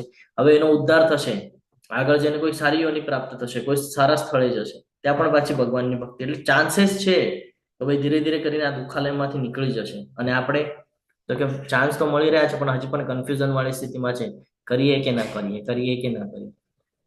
છે ને. ભક્તિ સેવામાં જ્યારે આપણે આવીએ છીએ તો શું થાય છે એનાથી? તો કે રજોગુણ અને તમોગુણની જે લાલસા છે અને આ જે લોભ છે, આ જે મોહ માયામાં આપણે ફસાયેલા છીએ, એનાથી આપણને ધીરે ધીરે મુક્તિ મળે છે. કેવી રીતે? તો કે ભાઈ આપણા અંદર શુદ્ધતા આવે છે અને આપણે સાત્વિક ગુણોમાં આવીએ છીએ. સાત્વિક ગુણનો અર્થ એમ છે કે જે આપણને કહીએ ને કે લોભ હોય છે, લાલસા હોય છે, એમાંથી આપણને બચાવે છે. સત્વ ગુણ, જે લોભ અને લાલસા છે કે કોઈ વસ્તુ જોઈ ગયા તો આપણને એમ થાય કે ભાઈ આ મને જોઈએ છે, એનાથી બચાવે છે આપણને. હરે કૃષ્ણ. કોહર્ષને વિનંતી છે કે મ્યુટ કરી દેજો. તો આપણને બચાવે છે, અશુદ્ધતાઓનો સફાયો થાય છે અને ધીરે ધીરે આપણે સત્વગુણમાં આવીએ છીએ. ભક્તિ સેવામાં જીવંત બને છે. કૃષ્ણનું વિજ્ઞાન સંપૂર્ણપણે સમજી શકે છે. આપણે ક્યારે ભગવાન વિશે સમજી શકીએ? જ્યારે આપણે એમાં ઉતરીએ. એક એક્ઝામ્પલ સાથે આપણે સમજીએ કે નદી હોય, તળાવ હોય કે સમુદ્ર હોય, બધાની ક્ષમતા અલગ અલગ છે. સમુદ્ર બહુ વિશાળ હોય, નદી થોડુંક એનાથી ઓછું અને તળાવ એના કરતા ઓછું હોય, બરાબર? આપણે સીધા સમુદ્રમાં કોઈ દિવસે જઈએ છીએ કે નથી જતા? આપણે શું કરીએ છીએ?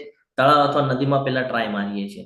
હવે હું નદીના કિનારે ઉભો રહીને એમ વિચાર કરું કે ભાઈ મને તરવું છે, તો હવે હું ઉડી મારીશ તો હું તરી શકીશ કે? તો હું તરી શકીશ નહીં. મારે એને એક્શનમાં લાવવું પડશે.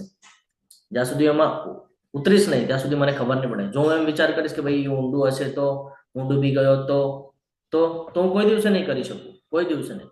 પરંતુ જો હું એ તરત એક્શન મોડમાં લાવી દઈશ તો શું થશે? તો હું એમાં ઉતરી જઈશ. બે જ ઓલું થશે, એક તો હું જીવ બચાવવા માટે હાથ પગ હલેસા મારીશ, તો એનાથી શું થશે? હું તરતા શીખી જઈશ. સમજી રહ્યા છો? જીવનની અંદર પણ એવું જ છે. જીવન જ્યારે આપણે શરૂઆત થાય છે, જ્યારે માતાના ગર્ભમાંથી આપણે આવે, આપણને બોલતા ચાલતા આવડે છે? નથી આવડતું. પણ સમય જતા શીખી જઈએ છીએ ને. જીવનમાં કેવી રીતે જીવન જીવવું શીખી જઈએ છીએ. દુઃખ તો બધાના જીવનમાં આવે છે, ફેસ તો કરીએ જ છીએ ને, શીખી જઈએ છીએ ને કે આમાંથી પણ દિવસો કાઢતા કેવી રીતે શીખવાનું છે, આવડી જ જાય છે ને કે નથી આવડતું. સેમ એઝ ભક્તિ માર્ગ છે. આપણને એવું થાય ભાઈ આપણાથી પોસિબલ નહીં થાય, ઉતરશો તો થશે. કારણ બધાને 24 કલાક જ આપવામાં આવેલા છે. જે લોકો ટેમ્પલની સેવા કરી રહ્યા છે એ લોકોને પણ 24 કલાક છે, તમારા મારાને પણ 24 જ કલાક છે. ડિપેન્ડ કરે છે આપણે એને કેવી રીતે યુઝ કરીએ છીએ 24 કલાકને. તો ધીરે ધીરે થાય છે. એવું નથી કે ડાયરેક્ટલી ઉતર્યા અને ભક્તિ માર્ગ મળી ગયો. આપણે પહેલા પણ ચર્ચા કરીએ છીએ, ભક્તિમાં આવવું પણ સિમ્પલ છે અને ભક્તિમાંથી જવું પણ સિમ્પલ છે. ખાલી ભક્તિમાં ટકી રહેવું અઘરું છે. બસ આ ટકી રહેવું જે છે ને એ જ કરવાનું છે. સમુદ્રની અંદર અથવા તો નદીની અંદર બહુ ઊંડામાં વયા જઈએ તો પણ નાવાની મજા ના આવે, અને ઉપર બેસીને નાહીએ તો પણ નાવાની મજા ના આવે. અડધી બોડી અંદર અને અડધી બોડી ઉપર હોય તો નાવાની મજા આવે છે ને. અહીંયા સુધીનું પાણી હોય તો નાવાની મજા આવે. આપણે એવું સમજીએ છીએ. સેમ જ ભક્તિનું છે કે ભક્તિમાં પણ ટકી રહેવું જરૂરી છે. આવવું અને જવું એટલે કે ડૂબી જવું અને ઉપર રહેવું બહુ સિમ્પલ છે, બહુ સિમ્પલ છે. પણ એમાં ટકી રહેવું બહુ મહત્વનું છે. જે ટકી રહે છે ને એને જ લાભ થાય છે. જેવી રીતે સમુદ્રથી નદીના અંદર આપણે સ્નાન કરીએ તો અડધા જ્યારે પાણીમાં હોય તો લાભ થાય છે, એવી રીતે એમાં ટકી રહેવું પડશે આપણે ભક્તિમાં, તો આપણને લાભ જણાશે, તો આપણા મન ઇન્દ્રિયો ઉપર કંટ્રોલ આવશે. આપણે કહીશું નહીં હું તો 1 વર્ષ મેં કર્યું અને પછી 1 વર્ષ પછી મેં મૂકી દીધું, પછી 3 વર્ષ પછી હું પાછી જોઈન્ટ થયો અથવા પાછું હું જોઈન્ટ થયો, કોઈ લાભ નથી. એકવાર માયાદેવી ખેંચી લીધું ને પછી તમે જલ્દીથી પ્રયત્ન કરશો નહીં આવી શકો. એટલે કોન્સ્ટન્ટલી કરવું પડશે. અભ્યાસ એને તો કોણ પ્રયાસ કરવો પડશે, સતત અભ્યાસ કરવો પડશે. એ વગર પોસિબલ થશે નહીં. ભક્તિ સેવામાં કૃષ્ણનું વિજ્ઞાન સંપૂર્ણપણે સમજાય છે. જ્યારે આપણે નવદા ભક્તિમાં આવીએ છીએ ધીરે ધીરે કરીને આપણને કેટલું બધું જ્ઞાન પ્રાપ્ત થાય છે. આપણે જ્યારે જોઈન્ટ કર્યું લેવલ 1 ની અંદર ત્યારે આપણને એટલું બધું જ્ઞાન નહોતું જેટલું આપણને લેવલ 2 માં મળ્યું. હજી આનાથી વિસ્તૃત જ્ઞાન ત્રીજા લેવલમાં મળશે, એનાથી વધારે ચોથા લેવલમાં, એનાથી વધારે 5મા લેવલમાં, એનાથી વધારે 6ઠ્ઠા લેવલમાં છે ને. ભક્તિ વૈભવમાં જ્યારે જશું ત્યારે એવું તે જ્ઞાન પ્રાપ્ત થઈ જશે ને એ સમયે આપણી સિચ્યુએશન પણ અલગ હશે. એ સમયે આપણને આ બધું જ્ઞાન પ્રાપ્ત કરેલું છે ને તો આપણે માર્ગ સ્વીકારેલો હશે ને તો આપણને તરત સમજાશે. કારણ કે આપણે ઓલરેડી એની અંદર છીએ. આપણે ડૂબી પણ નથી ગયા અને આપણે ઉપર પણ નથી. આપણે એની અંદર છીએ, ટકેલા છીએ છે ને. એટલે આપણને એ સમજાશે. બાકી લેવલ 1 કરીને ડાયરેક્ટ લેવલ 5માં મૂકવામાં આવે તો કઈ નહીં સમજાય, કારણ કે 2, 3, 4 કરેલું જ નથી. તો આ સમજવું પડશે આપણને. તો પરમેશ્વરનું જે સત્ય છે, પરમેશ્વરનું જે જ્ઞાન છે એ હંમેશા ધીરે ધીરે આપણને સમજાય છે. કેવી રીતે સમજી શકાય? તો કે નવદા ભક્તિ દ્વારા. નવદા ભક્તિ એટલે શું? તો કે 9 પ્રકારની એવી પ્રવૃત્તિઓ છે જેનાથી આપણે ભગવાનની સાથે કનેક્ટિવિટી બનાવી શકીએ. ઘણા લોકોના પ્રશ્ન હતા કે પ્રભુજી અકર્મ કેવી રીતે કરાય? તમે કહો છો કર્મમાં અકર્મ, તો એ કેવી રીતે કરાય? તો અહીંયા આપણને એનું સરસ મજાનું ચક્ર બનાવીને આપેલું છે કે શરૂઆત થાય શ્રવણમથી, સાંભળવાથી. પરીક્ષિત મહારાજ કોણ હતા? હરે કૃષ્ણ, કોણ કહેશે? કોણ હતા પરીક્ષિત મહારાજ? મહાભારતનું યુદ્ધ પૂરું થયું પછી હરે કૃષ્ણ પ્રભુજી. હરે કૃષ્ણ, બોલો માતાજી. સુભદ્રાજીના પુત્ર અભિમન્યુના પુત્ર પરીક્ષિત મહારાજ શ્રી. હરે કૃષ્ણ હરે કૃષ્ણ હરે કૃષ્ણ કૃષ્ણ કૃષ્ણ હરે હરે હરે રામ રામ રામ હરે. દંડવત પ્રણામ પ્રભુજી. દંડવત પ્રણામ માતાજી. હરે કૃષ્ણ. ખૂબ સરસ માતાજી.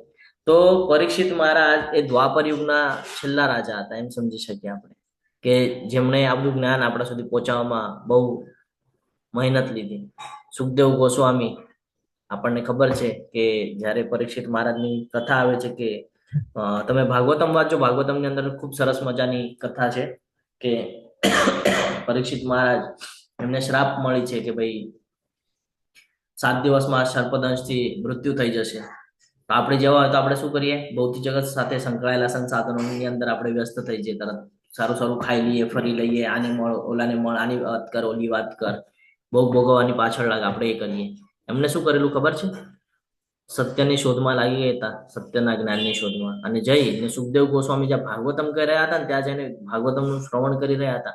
કારણ કે જે ભાગવતમનું શ્રવણ કરે છે, તમે ભાગવતમ વાંચજો, એની અંદર આ ઉલ્લેખ છે, જે ભાગવતમનું શ્રવણ ખાલી કરી જાય છે ને એ એના 7 પેઢીનો ઉદ્ધાર કરી નાખે છે. 7 પેઢીનો. આપણે 1-2 પેઢીની વાત નથી થઈ રહી, 7 પેઢીની વાત થઈ રહી છે. આનાથી જે પહેલાના જે આપણા પૂર્વજો છે એ લોકોને જો કોઈ અલગ યોની પ્રાપ્ત થઈ હોય, કોઈ પિતૃ યોનીમાં હોય, કોઈ ભૂત યોનીમાં હોય, કોઈ પ્રેત યોનીમાં હોય છે ને, તો જેનું પિંડદાન ન થયું હોય એ બધા પ્રેત યોનીમાં હોય.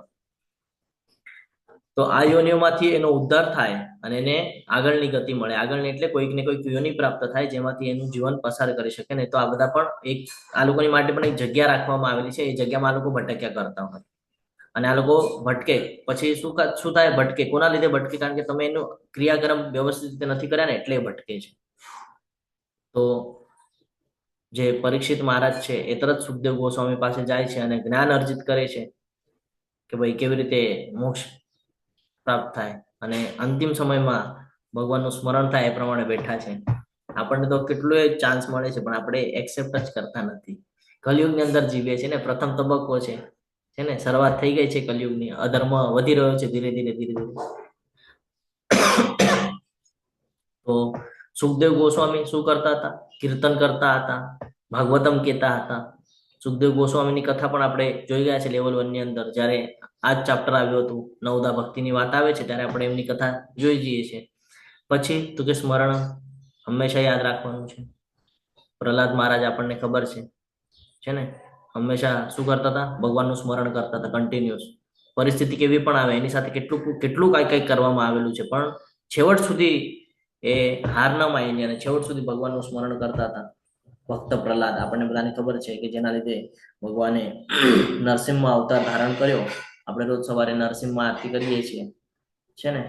નરસિંહ અવતાર ધારણ કર્યો અને હિરણ્યકશ્યપનો વધ કરેલો છે. ક્યારે? સ્મરણ કરતા કન્ટિન્યુઅસ ભગવાન નામ. ઓમ નમો ભગવતે વાસુદેવ, ઓમ નમો ભગવતે વાસુદેવ કન્ટિન્યુઅસ ચાલુ હતું. આવ્યા ભગવાન પોતાના ભક્ત માટે. આપણે અહીંયા જ બેઠા બેઠા કહીએ કે ભાઈ મને બચાવી લો, મને બચાવ. ક્યાંથી આવશે? આપણે ભગવાનની કનેક્ટિવિટી જ નથી બનાવી. આપણે દેવી દેવતાઓની પાછળ જ લાગેલા છે. અને દેવી દેવતાઓને પણ આપણે જોયું છે કે ડાયરેક્ટલી આપણને કઈ આપી શકતા નથી જ્યાં સુધી ઉપરથી સહમત ન હોય, ઉપરથી સંમતિ ના આવે, ઉપરથી મેસેજ ના આવે કે ભાઈ હા એની ઈચ્છા પૂરી કરજે, ત્યાં સુધી કઈ થવાનું નથી. અને આપણે બધા દેવી દેવતાઓની ઉપાસનાની પાછળ લાગેલા હોઈએ છીએ કારણ કે આપણે ભૌતિક જગત સાથે સંકળાયેલા છે. અને દેવી દેવતાઓ પણ ભૌતિક જગત માટે એમને નિયોજન કરીને આપેલું છે. બ્રહ્માજીને પણ 14 લોક બનાવવાનું છે. તો એવી રીતે બધું નિયોજન કરીને આપેલું છે. પછી તો કે પાદ સેવનમ. લક્ષ્મી દેવીની જો આપણે વાત કરીએ તો હંમેશા ચરણ કમળ પાસે એમના ચરણ કમળ દબાવતા આપણે જોઈ શકીએ છીએ છે ને. તો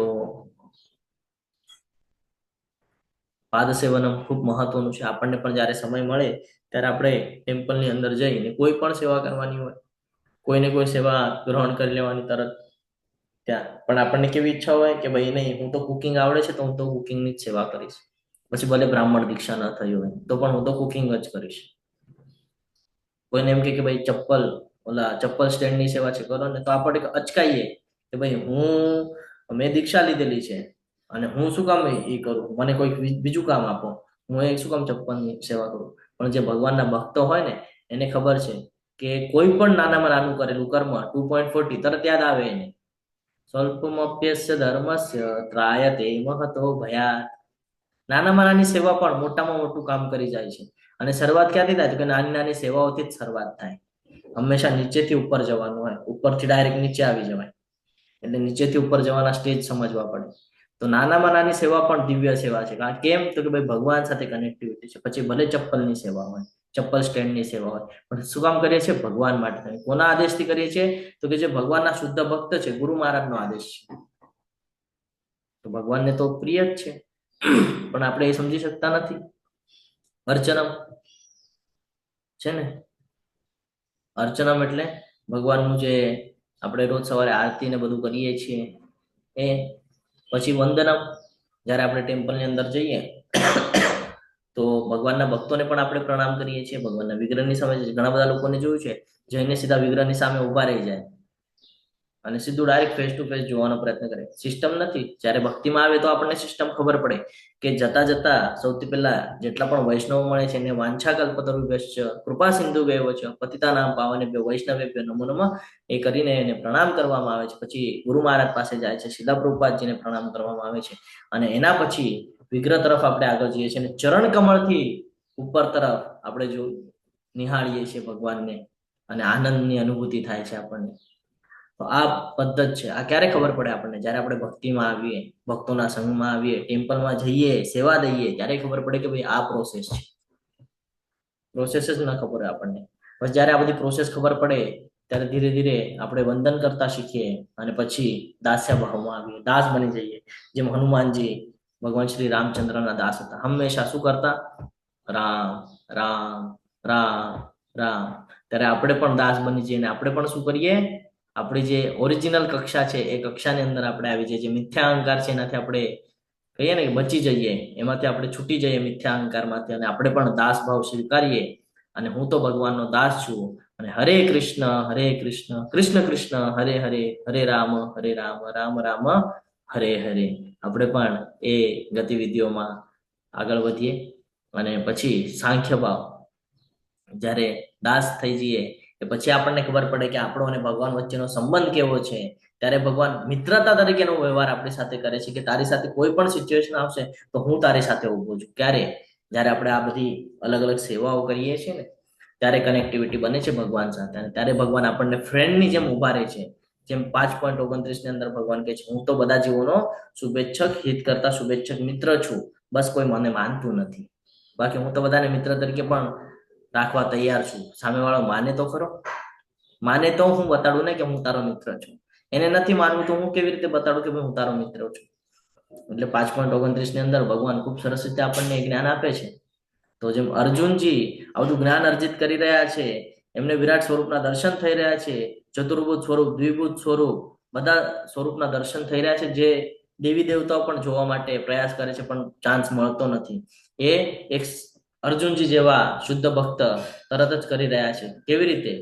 પ્રભુજી, હા, સુદામાજી સાંખ્ય ભાવમાં આવે? સુદામાજી હા આવે ને સાંખ્ય ભાવમાં, એ પણ ભગવાનના ભક્ત હતા.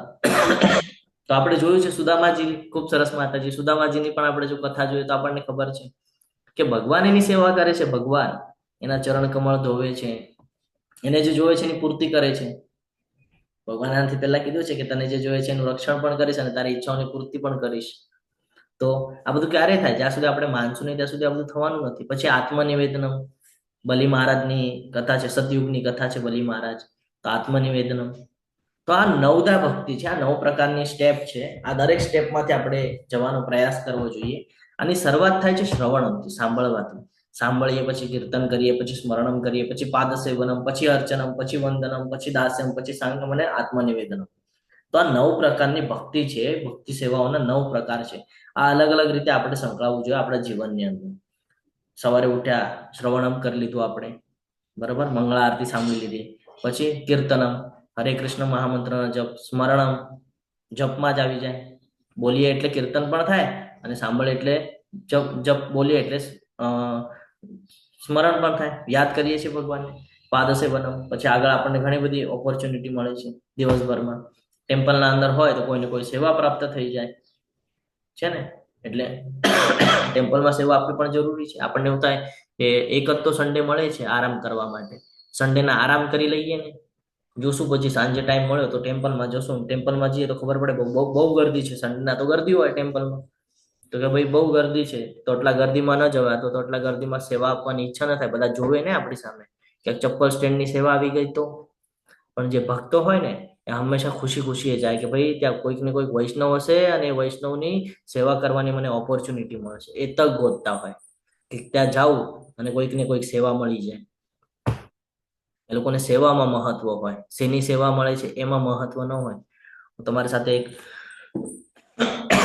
એક નાનો કહીએ ને ઇન્સિડન્સ શેર કરવા માંગુ છું. 2 મિનિટમાં હું શેર કરી દઉં તમને કે હમણાં SIDC ની મીટિંગ હતી આપણા ટેમ્પલની અંદર. એક 2-3 મહિના પહેલાની વાત છે.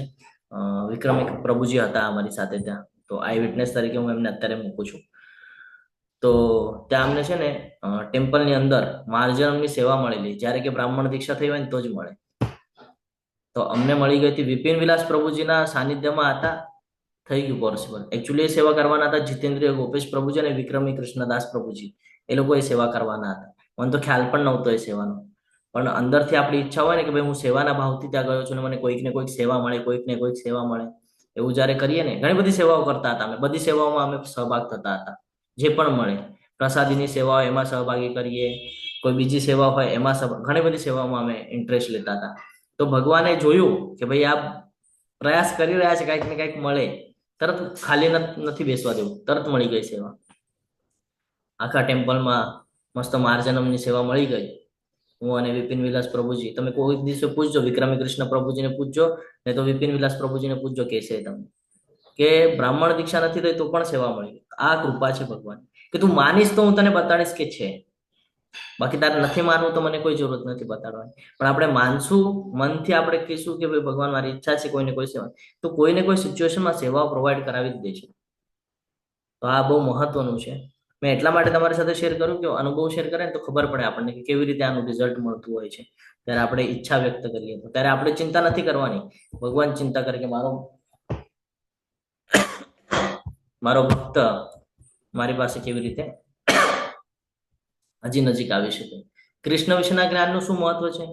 તો કે જ્ઞાનમ તેહમ સવે જ્ઞાનમ ઇદમ વક્ષ્યામ્ય શેષતઃ યજ્ઞાત્વા નેહ ભૂયન્યો જ્ઞાતવ્યમ વિશિષ્યતે. હવે હું તને પૂર્ણ રૂપે ઇન્દ્રિય ગમ્ય તથા દિવ્ય એમ બંને જ્ઞાન વિશે કહીશ. આ જાણ્યા પછી તારે જાણવા યોગ્ય કશું જ બાકી રહેશે નહીં. એટલે ભગવાન હવે પરાશક્તિ અપરાશક્તિની વાત કરે છે, ઇન્દ્રિય ગમ્ય અને દિવ્ય. ઇન્દ્રિય ગમ્ય એટલે કઈ? હરે કૃષ્ણ.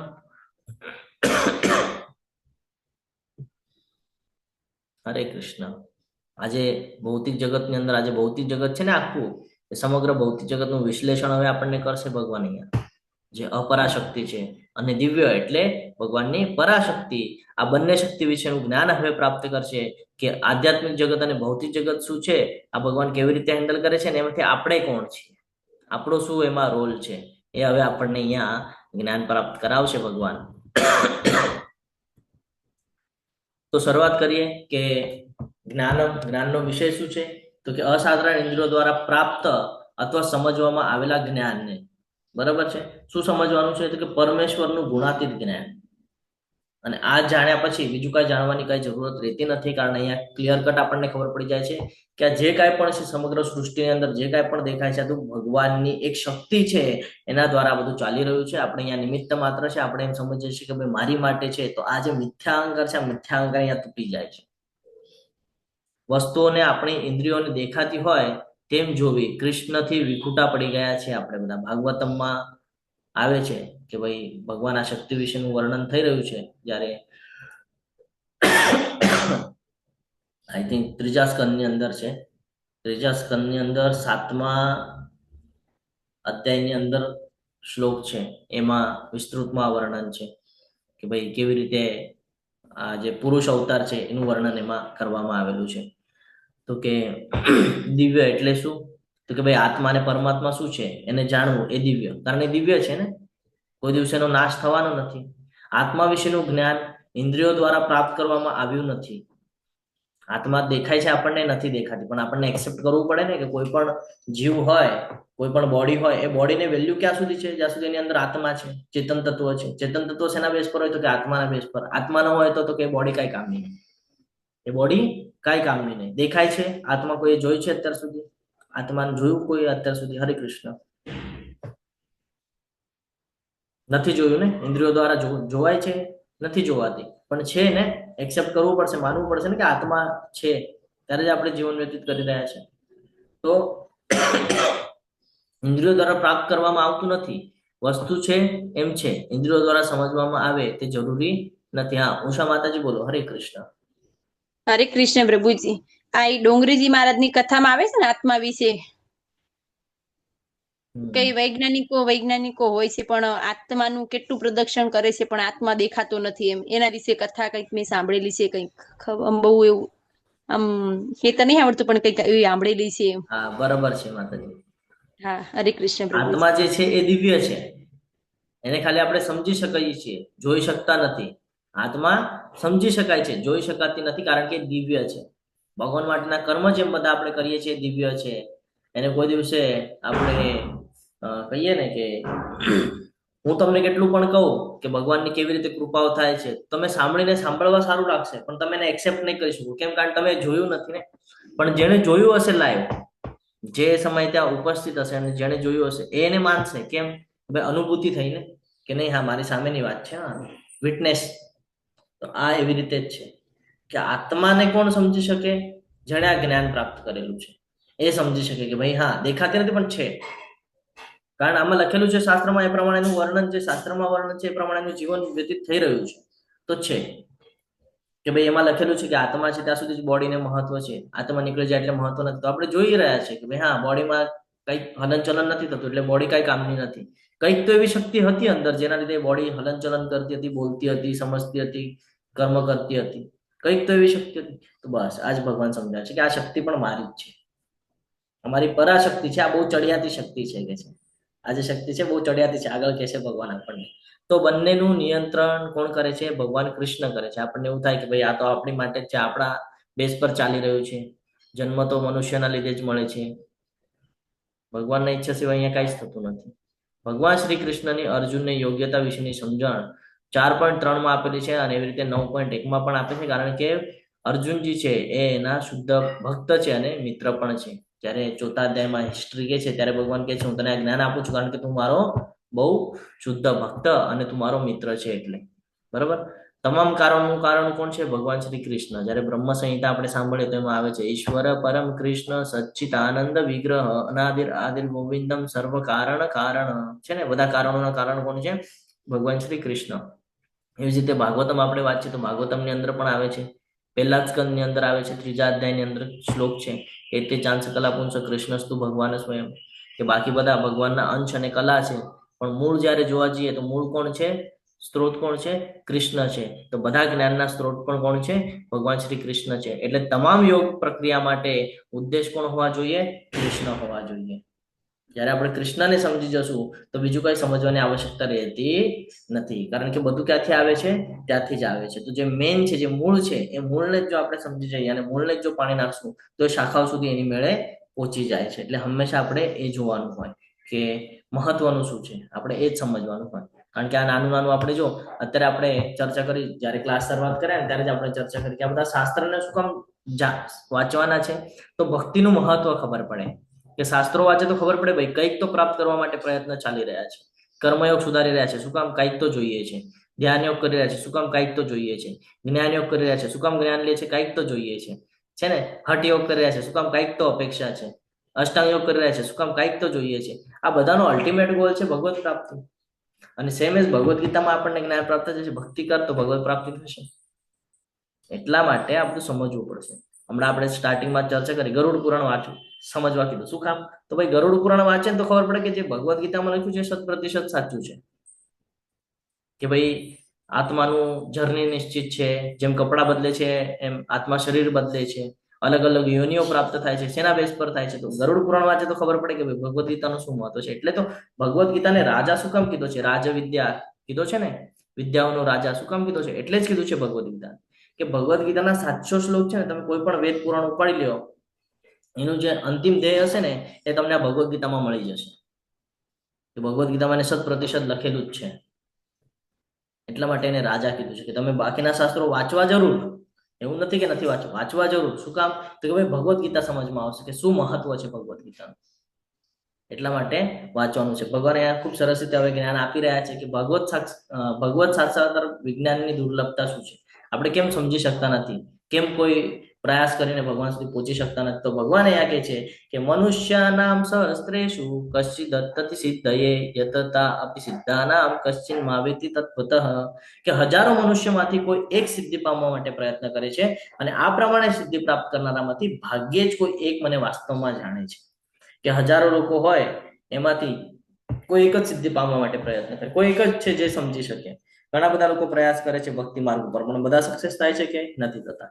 આપણે આપણું જ ઉદાહરણ લઈ લઈએ. જ્યારે ક્લાસની શરૂઆત કરી હતી આપણે પહેલા દિવસની 40-45 જેવું કંઈક તો આઈ થિંક પાર્ટિસિપેશન હતું, અત્યારે 38 પર આવીને ખમી ગયું.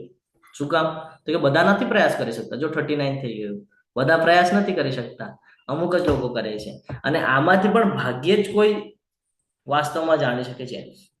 એટલે આટલા બધા છે તો આમાંથી કોઈ ભાગ્ય છે કેવું બનશે જે હરિનામ દીક્ષા લેશે, જે બ્રાહ્મણ દીક્ષા લેશે, જે કન્ટિન્યુઅસ અકર્મ કરવાનો પ્રયાસ કરશે, જે ભગવાન સાથે કનેક્ટિવિટી બનાવીને રાખવાનો પ્રયાસ કરશે. કોઈ એક જ. એ જ સમજાવે છે અહીંયા કે હજારો લોકો છે આજે પૃથ્વી ઉપર, કેટલા બધા લોકો છે ને, પણ છે બધા ભક્તિ માર્ગ ઉપર નથી. બધા ભૌતિક જગતના માર્ગ ઉપર છે, ભક્તિ માર્ગ ઉપર ગણ્યા ગાંઠ્યા લોકો છે, અને એમાંથી પણ ભાગ્યે જ કોઈ સિદ્ધિ પ્રાપ્ત કરે છે, કારણ કે પ્રયાસ કરે છે. અભ્યાસ તો કોણ તે એને સમજી જાય છે અને પ્રયાસ કરે છે, એટલે એ મારી પાસે આવે છે. એટલે કીધું છે કે બધા લોકો નથી સમજી શકતા ભગવાનને જે છે, ભગવાન કૃષ્ણને આ બધા લોકો નથી ગળે ઉતારી શકતા, કારણ કે એટલું કહીએ ને આપણે કેટલી સ્ટડી નથી હોતી, એટલી સમજ નથી હોતી. સમજ આવે છે ક્યારે આવે છે? અંતિમ સમયમાં, પણ ત્યારે બહુ મોડું થઈ ગયું હોય. પછી ત્યારે સમજીને શું થાય તો કે ભાઈ ઇન્દ્રિયો કામ ન કરતી હોય, વાચા ન ફૂટતી હોય, દેખાતું ન હોય, સંભળાતું ન હોય, શું ભગવાનની ભક્તિ થવાની કયો? એટલે કે છે કે કોઈ એક જ છે જે સિદ્ધિ પામવા માટે પ્રયત્ન કરે છે. જ્યારથી જ્ઞાન મળે ત્યારથી લાગી જાય છે એની પાછળ. સવારે મંગળા આરતી કરે, જપાશેષન કરે, પ્રસાદમ બનાવે, પ્રસાદમ અર્પણ કરે, ટેમ્પલમાં સેવા આપે, અલગ અલગ પદ્ધતિથી સંકળાઈને રહે, અહીંયા ઓનલાઈન સેવાઓ ચાલતી હોય એમાં પાર્ટિસિપેટ કરે. ઘણા બધા એવા ભક્તો છે જે લોકો ઘણી બધી સેવાઓ કરે છે. આ જ્યારે ક્લાસ ચાલતા હોય ને, આ ક્લાસની પાછળ ઘણી બધી એવી મહેનતો હોય કે જે કરવી પડે. અત્યારે આપણે જે પીપીટી રન કરી રહ્યા છે, આ કોકે ને કોકે સેવા આપેલી છે, કોકે બનાવીને આપેલી છે. આ એવું નથી કે મેં બનાવેલી છે, કોઈકે બનાવીને આપેલી છે આપણને. આ જે ઝૂમ ચાલી રહ્યું છે, આ ઝૂમ પણ પેડ છે. આપણે ભલે ₹1 પણ નથી આપતા, પણ આ જે ઝૂમ છે તમે કોઈક દિવસે સર્ચ કરીને જોજો તો આ બધા પેડ વર્ઝન છે, અને પૈસા મૂકવામાં આવે. તો એ પૈસા પણ ક્યાંથી આવે છે? ટેમ્પલમાં જે કોઈ દાન કરે છે એમાંથી આ બધું કરવામાં આવે છે. એટલે એ પણ ઉપયોગ જેણે આ દાનની સેવા આપી હશે એ લોકોને પણ લાભ થાય છે. કેમ? તો કે ભાઈ એ પૈસા ભગવદ્ ગીતાના આ જે ક્લાસીસ છે એમાં લાગી રહ્યા છે, ઝૂમના મિટિંગમાં લાગી રહ્યા છે. બધાને ફ્રી ઓફ કોસ્ટ જ્ઞાન પ્રોવાઈડ થાય છે. જે 18મો અધ્યાયમાં જે શ્લોક છે એ શ્લોકને લાગુ થાય છે. તો આ સમજવું જરૂરી છે. ઘણી બધી સેવાઓ છે. અહીંયા ઘણા બધા લોકો કો-હોસ્ટ એડમિનની સેવા આપે છે. સવારે આપણને મેસેજ નાખીને યાદ અપાવે કે ભાઈ આજે ક્લાસ છે, આટલા વાગે છે, આ એની લિંક છે. ઘણા બધા લોકો અહીંયા કો-હોસ્ટ તરીકે હોય, કોઈને કાંઈ સમસ્યા હોય, એટેન્ડન્સ ભરવામાં કાંઈ હોય તો તરત એને રિપ્લાય આપે કે હા હું બેઠો છું તમારી સેવા માટે, કે હું બેઠી છું તમારી સેવા માટે, તમે મારો સંપર્ક કરી શકો છો. ઘણા લોકોએ પોતાના નંબર શેર કરેલા છે, તો સેવા આપી રહ્યા છે. તો આ ભાવ હોવો જોઈએ. જ્યાં સુધી આપણે ભગવાનના સાનિધ્યમાં નહીં જઈએ ત્યાં સુધી આપણને સિદ્ધિ પ્રાપ્ત નહીં થાય. ભગવાનને સમજવાનો પ્રયત્ન કરીએ નહીં ત્યાં સુધી આપણને ભગવાન સમજાય નહીં. તો કે છે હજારોમાંથી કોઈ એક છે જે સિદ્ધિ પામવા માટે પ્રયત્ન કરે છે, અને આ પ્રમાણે સિદ્ધિ પ્રાપ્ત કરનારામાંથી પણ ભાગ્યે જ કોઈ એક મને વાસ્તવમાં જાણી શકે છે. ઘણા બધા લોકો ભક્તિ માર્ગ ઉપર આવે છે, પણ જ્યારે શેલ્ટરની વાત આવે, ગુરુ આશ્રયની વાત આવે તો અમુક જ લોકો કરે છે. એ લોકોને એમ લાગે છે કે ભાઈ સંન્યાસ લેવડાવી દીધો તો, આપણને બધું છોડાવીને ભૌતિક જગતમાંથી બહાર કાઢી લીધું, સંન્યાસ લેવડાવી દીધો. તો સૌથી પહેલી વાત એ છે કે ઇસ્કોનની અંદર સંન્યાસ લેવા લગાડતા જ નથી. કોઈ કોઈને ફોર્સ જ નથી કરતું. આ તો જેને સમજાઈ જાય છે કે ભૌતિક જગત અને આધ્યાત્મિક જગત, ભગવાન સાથેનો સંબંધ એ પોતે જ સ્વ ઈચ્છાથી જાતું હોય છે. બાકી અહીંયા કોઈ પ્રકારનું કોઈ ફોર્સ કરવામાં નથી આવતું. અહીંયા એમ પણ નથી કહેવામાં આવતું કે ભાઈ બ્રાહ્મણ દીક્ષા લ્યો કે હરિનામ દીક્ષા લ્યો. આ તો જેને સ્વીકૃતિ આવી જાય છે એ પોતે જ કહે છે કે ભાઈ મારી દીક્ષા લે. હું મારું પોતાનું જ તમને ઉદાહરણ આપતો હોઉં છું કે હું અત્યારે બ્રાહ્મણ દીક્ષાની તૈયારી કરી રહ્યો છું. શું કામ? મને કહેવામાં આવ્યું છે ઉપરથી કોઈએ કે ભાઈ બ્રાહ્મણ દીક્ષા લે? કોઈએ નથી કીધું. પણ જ્યારે વાસ્તવિક જ્ઞાન પ્રાપ્ત થાય, જ્યારે આટલા બધા પરચા મળી જાય આપણને, જ્યારે ભગવાન આપણને પળે પળે સમજાય કે હું તારી સાથે છું, તો અંદરથી ઈચ્છા થાય કે ભાઈ મારે બ્રાહ્મણ દીક્ષા લેવી છે. સમજી રહ્યા છો? તો એટલા માટે કહે છે કે હજારોમાંથી કોઈ એક જ છે જે આ બધું પામવા માટે પ્રયત્ન કરશે, અને એમાંથી પણ કોઈ એક જ આવશે જે વાસ્તવમાં મને જાણશે. તો આ સમજવું જરૂરી છે. માણસ જુદી જુદી કક્ષામાં હોય છે. આપણે પણ કેવું જીવન વ્યતીત કરતા હતા અત્યાર સુધી? તો કે પેલું પશુવાળું જીવન વ્યતીત કરતા હતા આપણે, કે જે પ્રાણીઓની વૃત્તિ હતી, રસ, આહાર, નિદ્રા, ભય, મૈથુન, એ જ કરતા હતા આપણે. આનાથી અલગ શું કરતા હતા? એ જ કરતા હતા. એ લોકો પણ ખાય છે, આપણે પણ ખાઈએ છીએ. એ લોકો પણ આહાર લે છે, આપણે પણ આહાર લે છે. એ લોકો પણ સૂવે છે, આપણે પણ સૂઈએ છીએ. એ લોકોને પણ ડર છે, આપણને પણ ડર છે.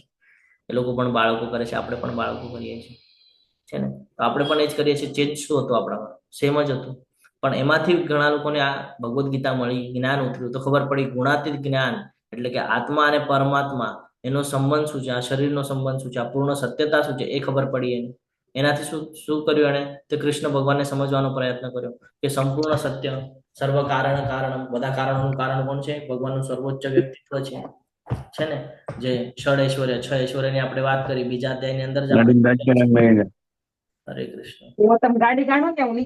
બીજા અધ્યાયની અંદર જ આપણે જોઈ ગયા છીએ 6 ઐશ્વર્ય વિશે, અને ઓરિએન્ટેશનના ક્લાસમાં પણ આપણે એની ચર્ચા કરી હતી કે જેની પાસે 6 ઐશ્વર્ય છે એને આપણે ભગવાન તરીકે સંબોધન કરીએ છીએ. કૃષ્ણને માત્ર કૃષ્ણ ભાવનામૃત દ્વારા, અનન્ય ભક્તિ દ્વારા જ જાણી શકાય છે.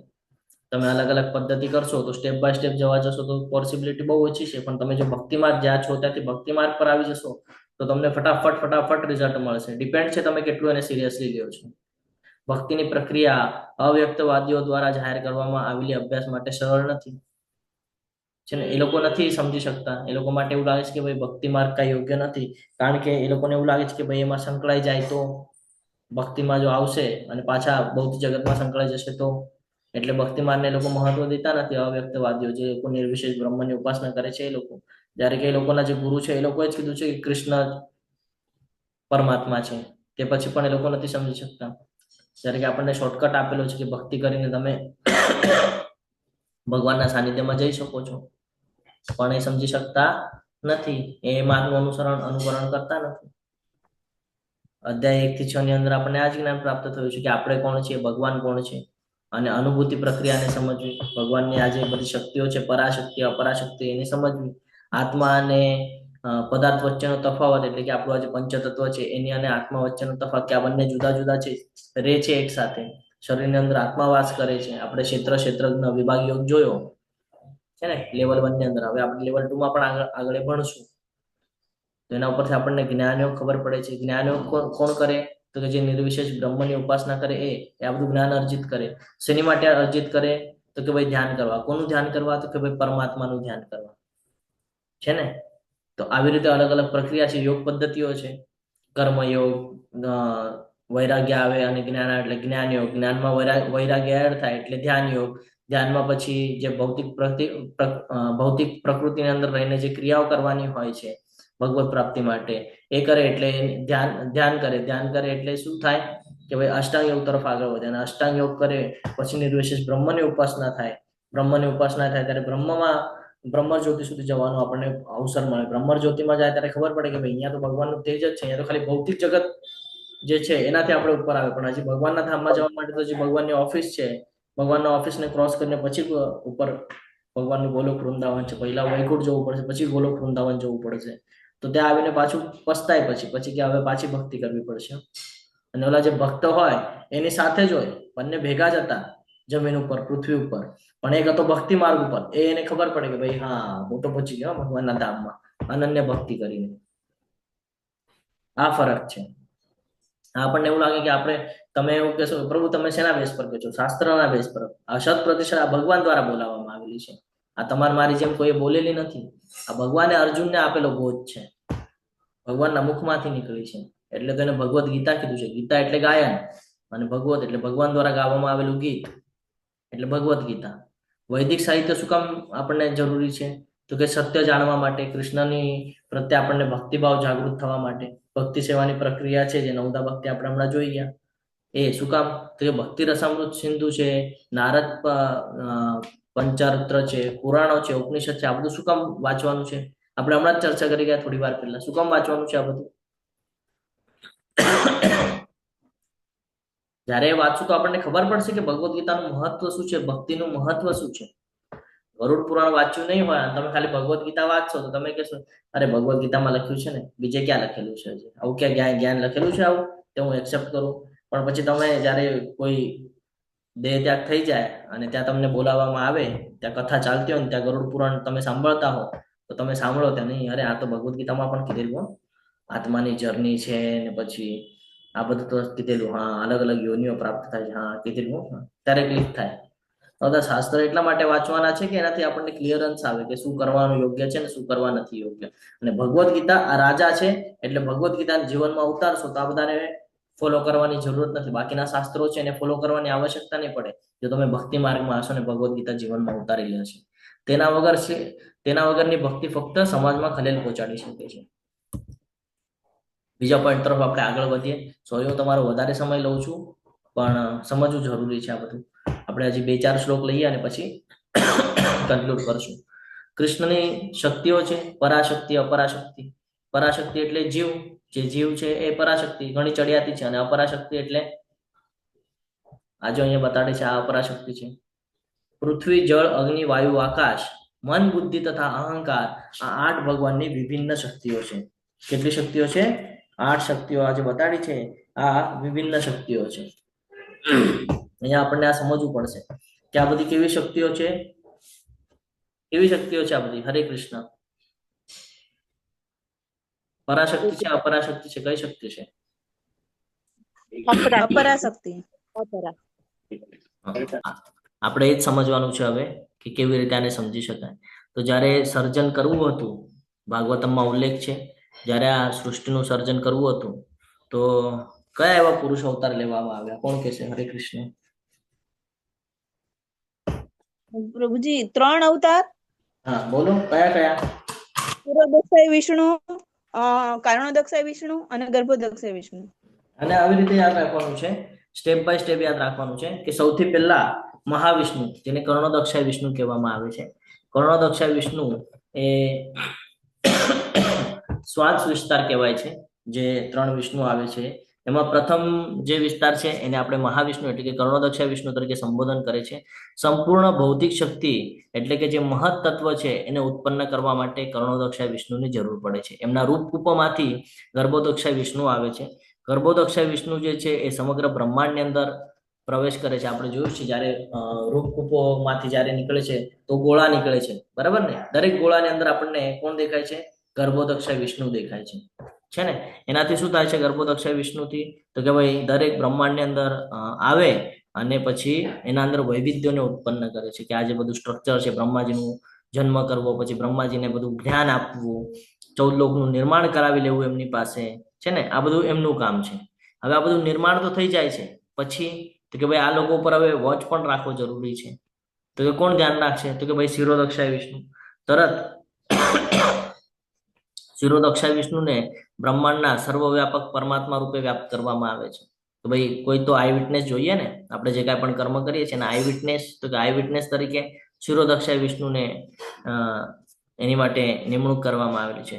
તો આ જે છે આ બધા શું કામ છે કે આને જ્યારે આપણે જાણીએ ને તો આપણને ખબર પડે કે ભગવાન કૃષ્ણ કોણ છે. ઘણા બધાને વિષ્ણુ અને કૃષ્ણમાં તફાવત જ નથી સમજાઈ રહ્યો. ઘણા બધા એમ કે ભાઈ વિષ્ણુમાંથી કૃષ્ણ આવે છે ને? એવું જ લાગતું હતું ને આજ સુધી તમને બધાને કે ભાઈ વિષ્ણુ મહત્વના છે, વિષ્ણુમાંથી કૃષ્ણ આવે છે. પણ જ્યારે આપણે ગોલોક ચાર્ટ ભણીએ ને તો આપણને ખબર પડે કૃષ્ણમાંથી વિષ્ણુ છે. અને પછી આ જે ભગવાનની જે શક્તિઓ છે એ આ શક્તિઓ છે. પરા શક્તિની જ્યારે વાત થાય ને તો આ છે ભૌતિક જગતને ભગવાનની શક્તિઓમાંનું એક અસ્થાયી પ્રગટીકરણ કહેવામાં આવેલું છે. આ બધી શક્તિઓ છે આ બધું ભગવાને પ્રગટ કરેલું છે. શું કામ? તો કે ભાઈ આપણે બધા આ જે જીવ છે ને આ જીવની અલગ અલગ ઈચ્છાઓ છે. જે ગોલોક વૃંદાવનમાં વૈકુંઠમાં બેસેલા હતા ને ત્યારે ઈચ્છાઓ વ્યક્ત કરી કે ભાઈ અમને પણ આ બધું ભોગવવું છે. આજે બધો લાભ જે ઓલા ઋષિ મહારાજો લે છે, ઇન્દ્ર લે છે, નીચે ઓલા મનુષ્ય જાતવાળા છે એ બધા લે છે, અમને પણ એ બધું લાભ જોઈએ છે, તો અમને પણ જવું છે ત્યાં. તો આ ઈચ્છાના કારણે ભગવાને જે આપણને કહીએ ને કે થોડાક સમય માટે મોકલાવેલું છે, પણ આપણે બધા મિથ્યા અહંકારમાં ફસાઈ ગયા અને આપણે એમાં અટકાઈ ગયા છે. હર્ષા માતાજી બોલો, હરે કૃષ્ણ. હરે કૃષ્ણ પ્રભુજી, દંડવત પ્રણામ પ્રભુજી. અમે કર્યું ને એમાં આવ્યું હતું પ્રભુજી, 1 મિનિટ હું થોડુંક રીડ કરી દઉં. આ શ્લોક છે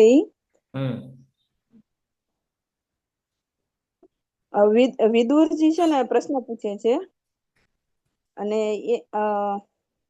યમ પુરુષમ સહસ્ત્રાંગ વ્યુરુબાહુકમ યત્ર વિશ્વ ઇમે લોકા સવિકાંસમ ત આસતે.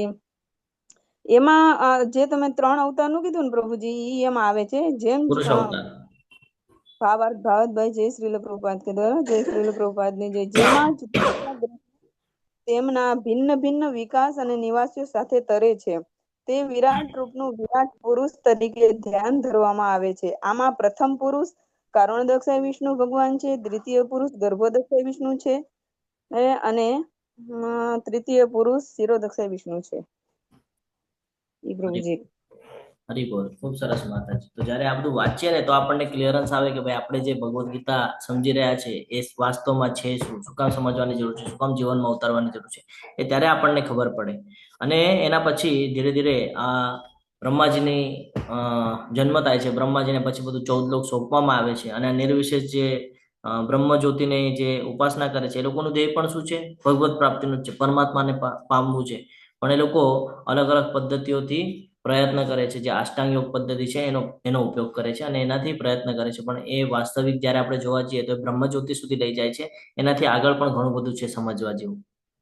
તો આ જે ભગવાનની જે શક્તિઓ છે, આ બધી ભગવાનની મહત્વની શક્તિઓ છે જે આપણે સમજવાની જરૂરત છે. આપણને એવું થાય કે ભાઈ સર્જન આપણી માટે થયું છે અને આપણે અહીંયા એન્જોય કરવાનું છે, મારા દ્વારા થઈ રહ્યું છે. મારા દ્વારા અહીંયા કઈ નથી થતું, બધું ભગવાને એમના દ્વારા બધું સ્ટ્રક્ચર બનાવીને ઓલરેડી મોકલેલું છે. તો આ જે કાંઈ પણ શક્તિઓ છે આ બધી ભગવાનની અંતરંગ શક્તિઓ છે. બે શક્તિઓ છે ભગવાનની, અંતરંગ અને બહિરંગ શક્તિ. તો આ જે છે બધી ભગવાનની અંતરંગ શક્તિ છે, જે જીવો છે એ બધું અંતરંગ શક્તિ છે. અને બહિરંગ શક્તિ એટલે આજે ભૌતિક પ્રકૃતિ જે છે ને, જે માયાદેવી છે, 14 લોક છે, આ બધું ભૌતિક પ્રકૃતિ આ બધી ભગવાનની અપરાશક્તિ છે, જેની અંદર પૃથ્વી, જળ, અગ્નિ, વાયુ, આકાશ, મન, બુદ્ધિ અને અહંકાર, આ વિભિન્ન જે શક્તિઓ છે એ બધી. તો આ જે છે એ શું છે? આ બધા 8 આવિર્ભાવો છે, બરાબર. એમાંથી પ્રથમ 5 છે એટલે કે આ જે પૃથ્વી, જળ, અગ્નિ, વાયુ અને આકાશ, આ પંચમહાભૂત તરીકે ઓળખાય છે. આ શેના તરીકે ઓળખાય છે? પંચમહાભૂત. આપણે બધા જોઈએ છે કે પંચતત્વોમાં વિલીન થઈ ગયા, પંચતત્વોમાં, એ આ પંચતત્વ છે. આનું આપણું ગ્રોસ બોડી બનેલી છે. આપણું જે સ્થૂળ શરીર છે, એ આ જે શરીર છે ગ્રોસ બોડી, એ આનાથી બનેલી છે. આ 5 તત્વોથી બનેલી છે. અને એની અંદર જે સૂક્ષ્મ શરીર છે એ બનેલું છે મન, બુદ્ધિ અને અહંકારથી. તો આ જયારે 8 એલિમેન્ટ્સ બને છે ત્યારે આપણે એમ કહીએ છીએ કે આ ભૌતિક જગત જે છે એમાં આ બધી શક્તિઓનો સમાવેશ કરવામાં આવેલો છે. આ બધી અપરાશક્તિ છે ભગવાન. એટલે આ જે બોડી છે આ પણ ભગવાનની અપરાશક્તિ છે, જ્યારે કે ભગવાનની પરાશક્તિ એટલે કે ચડિયાતી જે જીવ છે એની વાત થાય છે. અને આ શું કરે છે તો કે આમાંની જે પ્રથમ 5 જે છે પંચમહાભૂત કહેવાય છે. અને એની પછી આ જે પંચમહાભૂત છે એ શું કરે છે તો કે શબ્દ, સ્પર્શ, રૂપ, રસ અને ગંધ, આ ઇન્દ્રિયોનો સમાવેશ કરવામાં આવેલો છે. આ જે 5 જે પોઈન્ટ જોયા, આ 5 પોઈન્ટની પાછળ એ 5 રસ, ગંધ ને બધું કામ કરે છે, જેના લીધે આપણે આકર્ષિત થઈએ છીએ અને આપણને એમ લાગે છે બધું મારી માટે છે, મારે ભોગવવાનું છે, એની માટે છે. અને શેના બેસ પર કરશે? મન, બુદ્ધિ અને અહંકારના બેસ પર. આપણે બધા મિથ્યા અહંકારમાં આવી ગયા છે કે આ બધું આપણી માટે છે અને આપણે એનો લાભ લેવો જોઈએ, એના બેસ પર આપણે આ બધું કરીએ છીએ. આપણે અહીંયા જોઈ જઈએ 2 મિનિટમાં.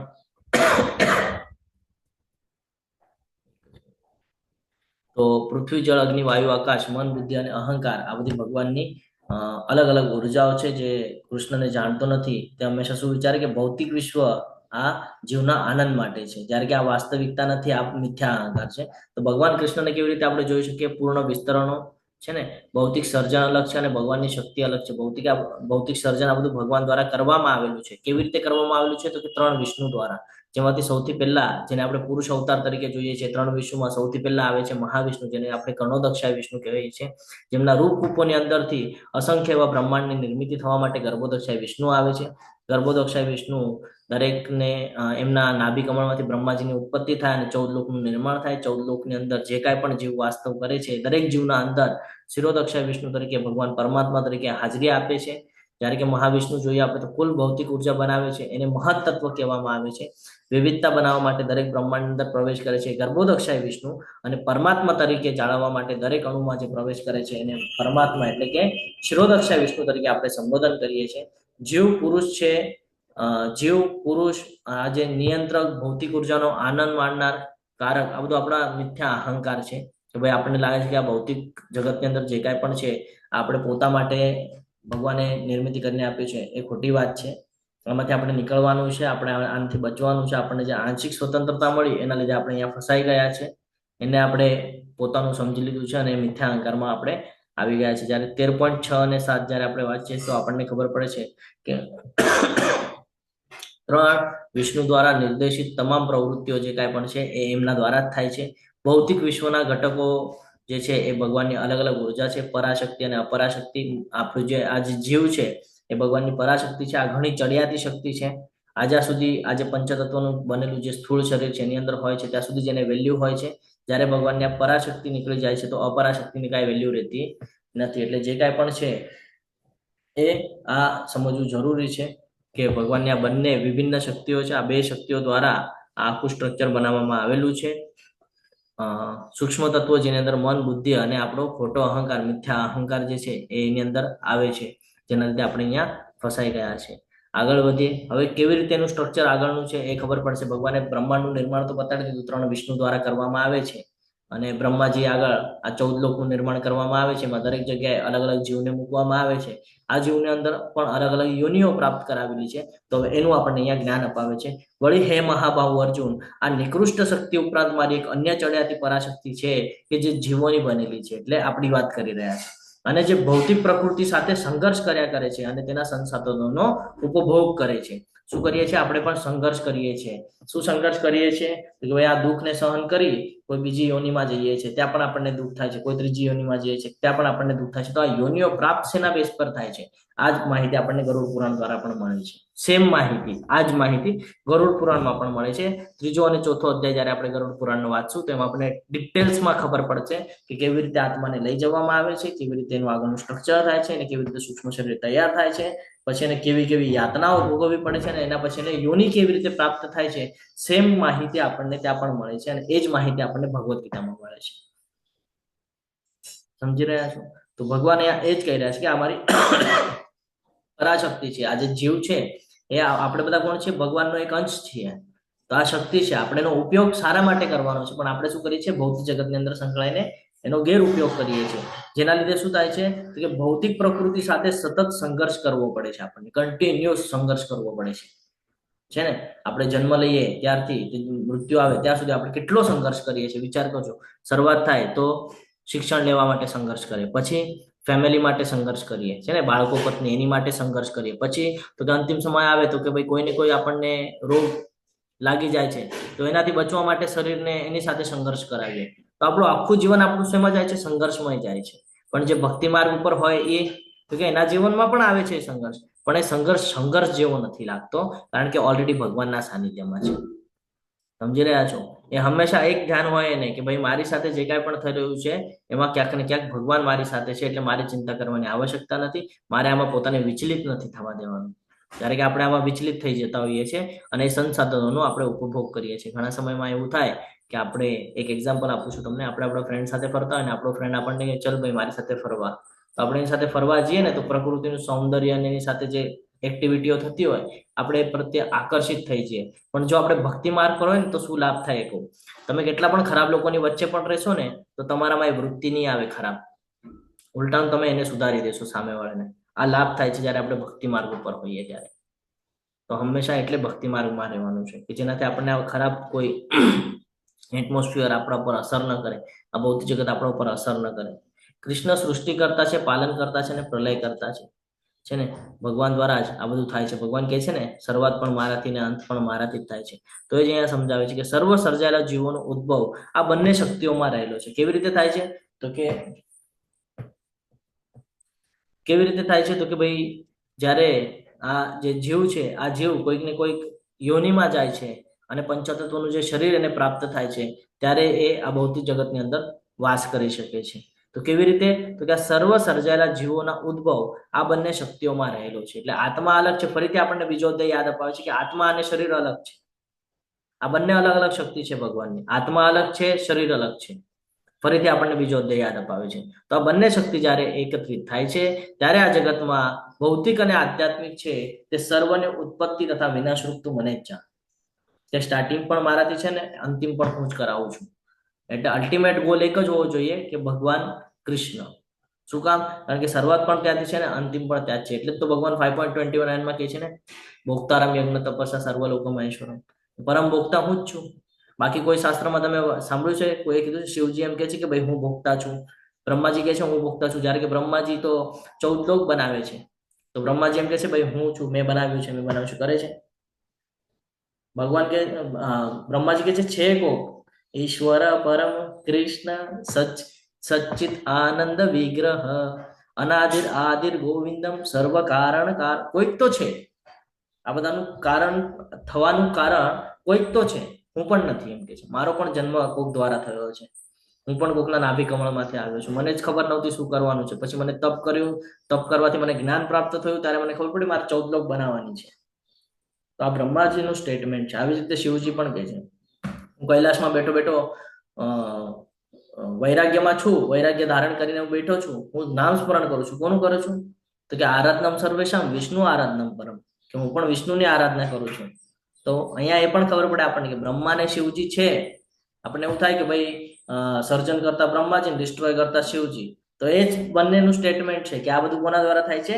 વિષ્ણુ દ્વારા થઈ રહ્યું છે. અમે તો ખાલી નિમિત્ત માત્ર છીએ.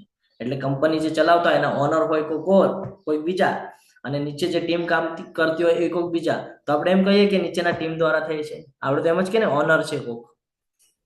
ગાડી ભલે નીચેના માણસો મળીને બનાવતા હોય, પણ એ ગાડી કઈ કંપનીની છે? તો કે XYZ કંપનીની છે. બરાબર? તો મૂળ માલક કોણ છે? તો કે માલક આ છે.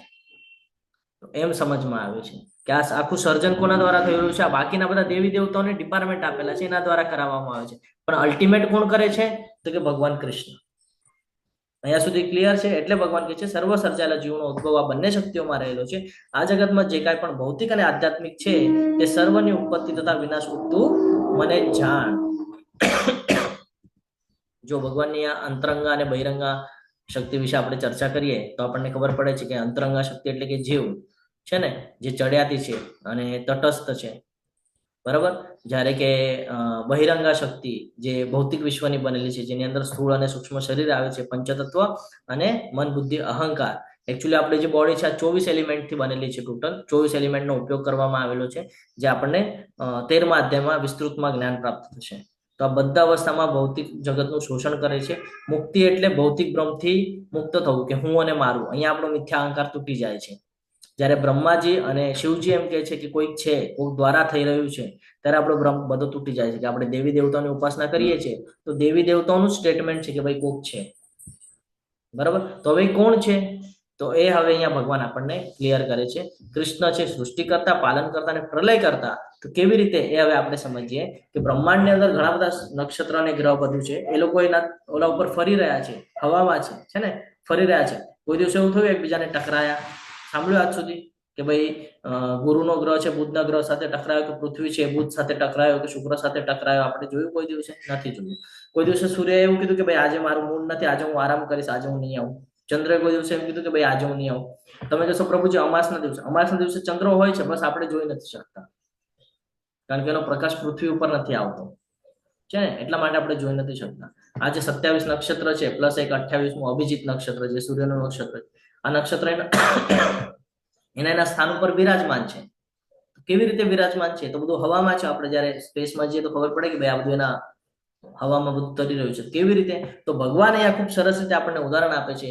મત પરતરમ નાન કિંચિદ અસ્તિ ધનંજય મયી સર્વે ઇદમ પ્રોત્રે સૂત્રે મણિગણૈવ. કે જેવી રીતે એક મણિ ઓલા મોતીની માળાની અંદર પરોવાયેલું હોય તો દોરો જેવી રીતે તમને દેખાતો નથી, એવી રીતે આ સમગ્ર સૃષ્ટિનું નિર્માણ મેં કરેલું છે, અને આવી રીતે કંઈક રાખેલું છે જેવી રીતે એક માળાની અંદર જે દોરો હોય, એ દોરો તમને દેખાતો નથી પણ સરસ મજાની માળા દેખાય છે. એવી રીતે તમને આ સરસ મજાની ભૌતિક પ્રકૃતિ દેખાય છે, પણ એ કોના બેસ પર થઈ છે તમે જોઈ શકતા નથી. જો એ મોતીની માળા છે, આપણી જે કંઠી માળા છે, અને જો તોડી નાખવામાં આવે, દોરો જો કાઢી નાખવામાં આવે તો બધું વિખેર થઈ જશે. એવી રીતે ભગવાનનું છે કે જો હું આ શક્તિ મારી લઈ લઉં, હું જો આ મહાવિષ્ણુને કહી દઉં કે ભાઈ નથી કરવાનું સર્જન, તો આ બધું ડિસ્ટ્રોય. અને આપણને લાગે કે ભાઈ મહાકાળ ડિસ્ટ્રોય કરે છે. ઈચ્છા ત્યાંથી આવે છે, ઉપરથી છે ને. સમય જે કાંઈ આપણા સૃષ્ટિમાં જે કાંઈ પણ ઘટનાઓ ઘટે છે, હમણાં મહારાષ્ટ્રમાં એક ઘટના થઈ ગઈ છે ને, આ બધું ઈચ્છાથી થાય છે. એમના ડાયરેક્ટ થતું નથી. આ બધા કર્મ એકબીજાને લાગેલા હોય, એકબીજાને એ બધા ભોગવવાના હોય, એ પ્રમાણે બધા થાય છે. તો ભગવાન કે છે હે ધનંજય, મારાથી શ્રેષ્ઠ એવું કોઈ તત્વ નથી, કોઈ સત્ય નથી મારાથી શ્રેષ્ઠ. તને લાગતું હોય શિવજી મોટા, બ્રહ્માજી મોટા, તો એવું કાંઈ નથી. એવું બધું મગજમાં લાવતો નહીં, વહેમ રાખતો નહીં. કેવી રીતે? તો હું તને સમજાવું છું કે આ જે કાંઈ પણ ભૌતિક પ્રકૃતિ છે આ મારા દ્વારા મેં બનાવીને રાખી છે, અને એને કંઈક આવી રીતે સંકળાવીને રાખ્યું છે કે જેવી રીતે મોતી દોરામાં ગૂંથેલાયેલા રહે છે તેવી જ રીતે સર્વ કાંઈ મારા આધારે રહ્યું છે. ભગવાન કે છે આ બધું મારા આધારે મેં રાખ્યું છે. લેવું છે આગળ કે સ્ટોપ કરવું છે અહીંયા? હરે કૃષ્ણ, હરે કૃષ્ણ. ઓકે, તો આ એક શ્લોક નહીં તો પછી આપણે, કારણ હવે બધું શીખવાનું જ છે, તો આવતીકાલે લેવું હોય તો એમ કયો, નહીં તો પછી 14મા શ્લોક સુધી અત્યારે લેવું પડશે આપણને. બોલો, હજી 6 શ્લોક છે, અડધો પોણો કલાક જેવો સમય લાગી જાય. પ્રભુજી 9:45 તો થઈ ગયા છે. બોલો નારાયણી માતાજી, બોલો હરે કૃષ્ણ. હા પ્રભુજી 9:45 થઈ ગયા છે, એમ કહું છું. પછી મોડું નહીં થઈ જાય? હા, કાલે પાછું રિપીટ કરવાનું છે. આપણે અહીંયા સ્ટોપ કરીએ છીએ. 8મા શ્લોકથી આપણે આવતીકાલે લેશું. હું આશા રાખું છું કે અહીંયા સુધી તમને જ્ઞાન જે છે એ સમજાણું હશે. તમે બધાએ ખૂબ શાંતિપૂર્વક મને સાંભળ્યું, એટલે હું તમારા બધાનો ખૂબ ખૂબ આભાર છું. કોઈએ લેફ્ટ થવાનું નથી, એક એનાઉન્સમેન્ટ છે, હું તમારી સાથે શેર કરું છું. વાંછા કલ્પતરુભ્યશ્ચ કૃપા સિંધુભ્ય એવ ચ પતિતાનાં પાવનેભ્યો વૈષ્ણવેભ્યો નમો નમઃ. અનંત કોટી વૈષ્ણવ વૃંદ કી જય, ભગવત ગીતા કી જય, શ્રીલ પ્રભુપાદ કી જય, સદગુરુદેવ કી જય. હરે કૃષ્ણ હરે કૃષ્ણ કૃષ્ણ હરે રામ રામ રામ હરે હરે.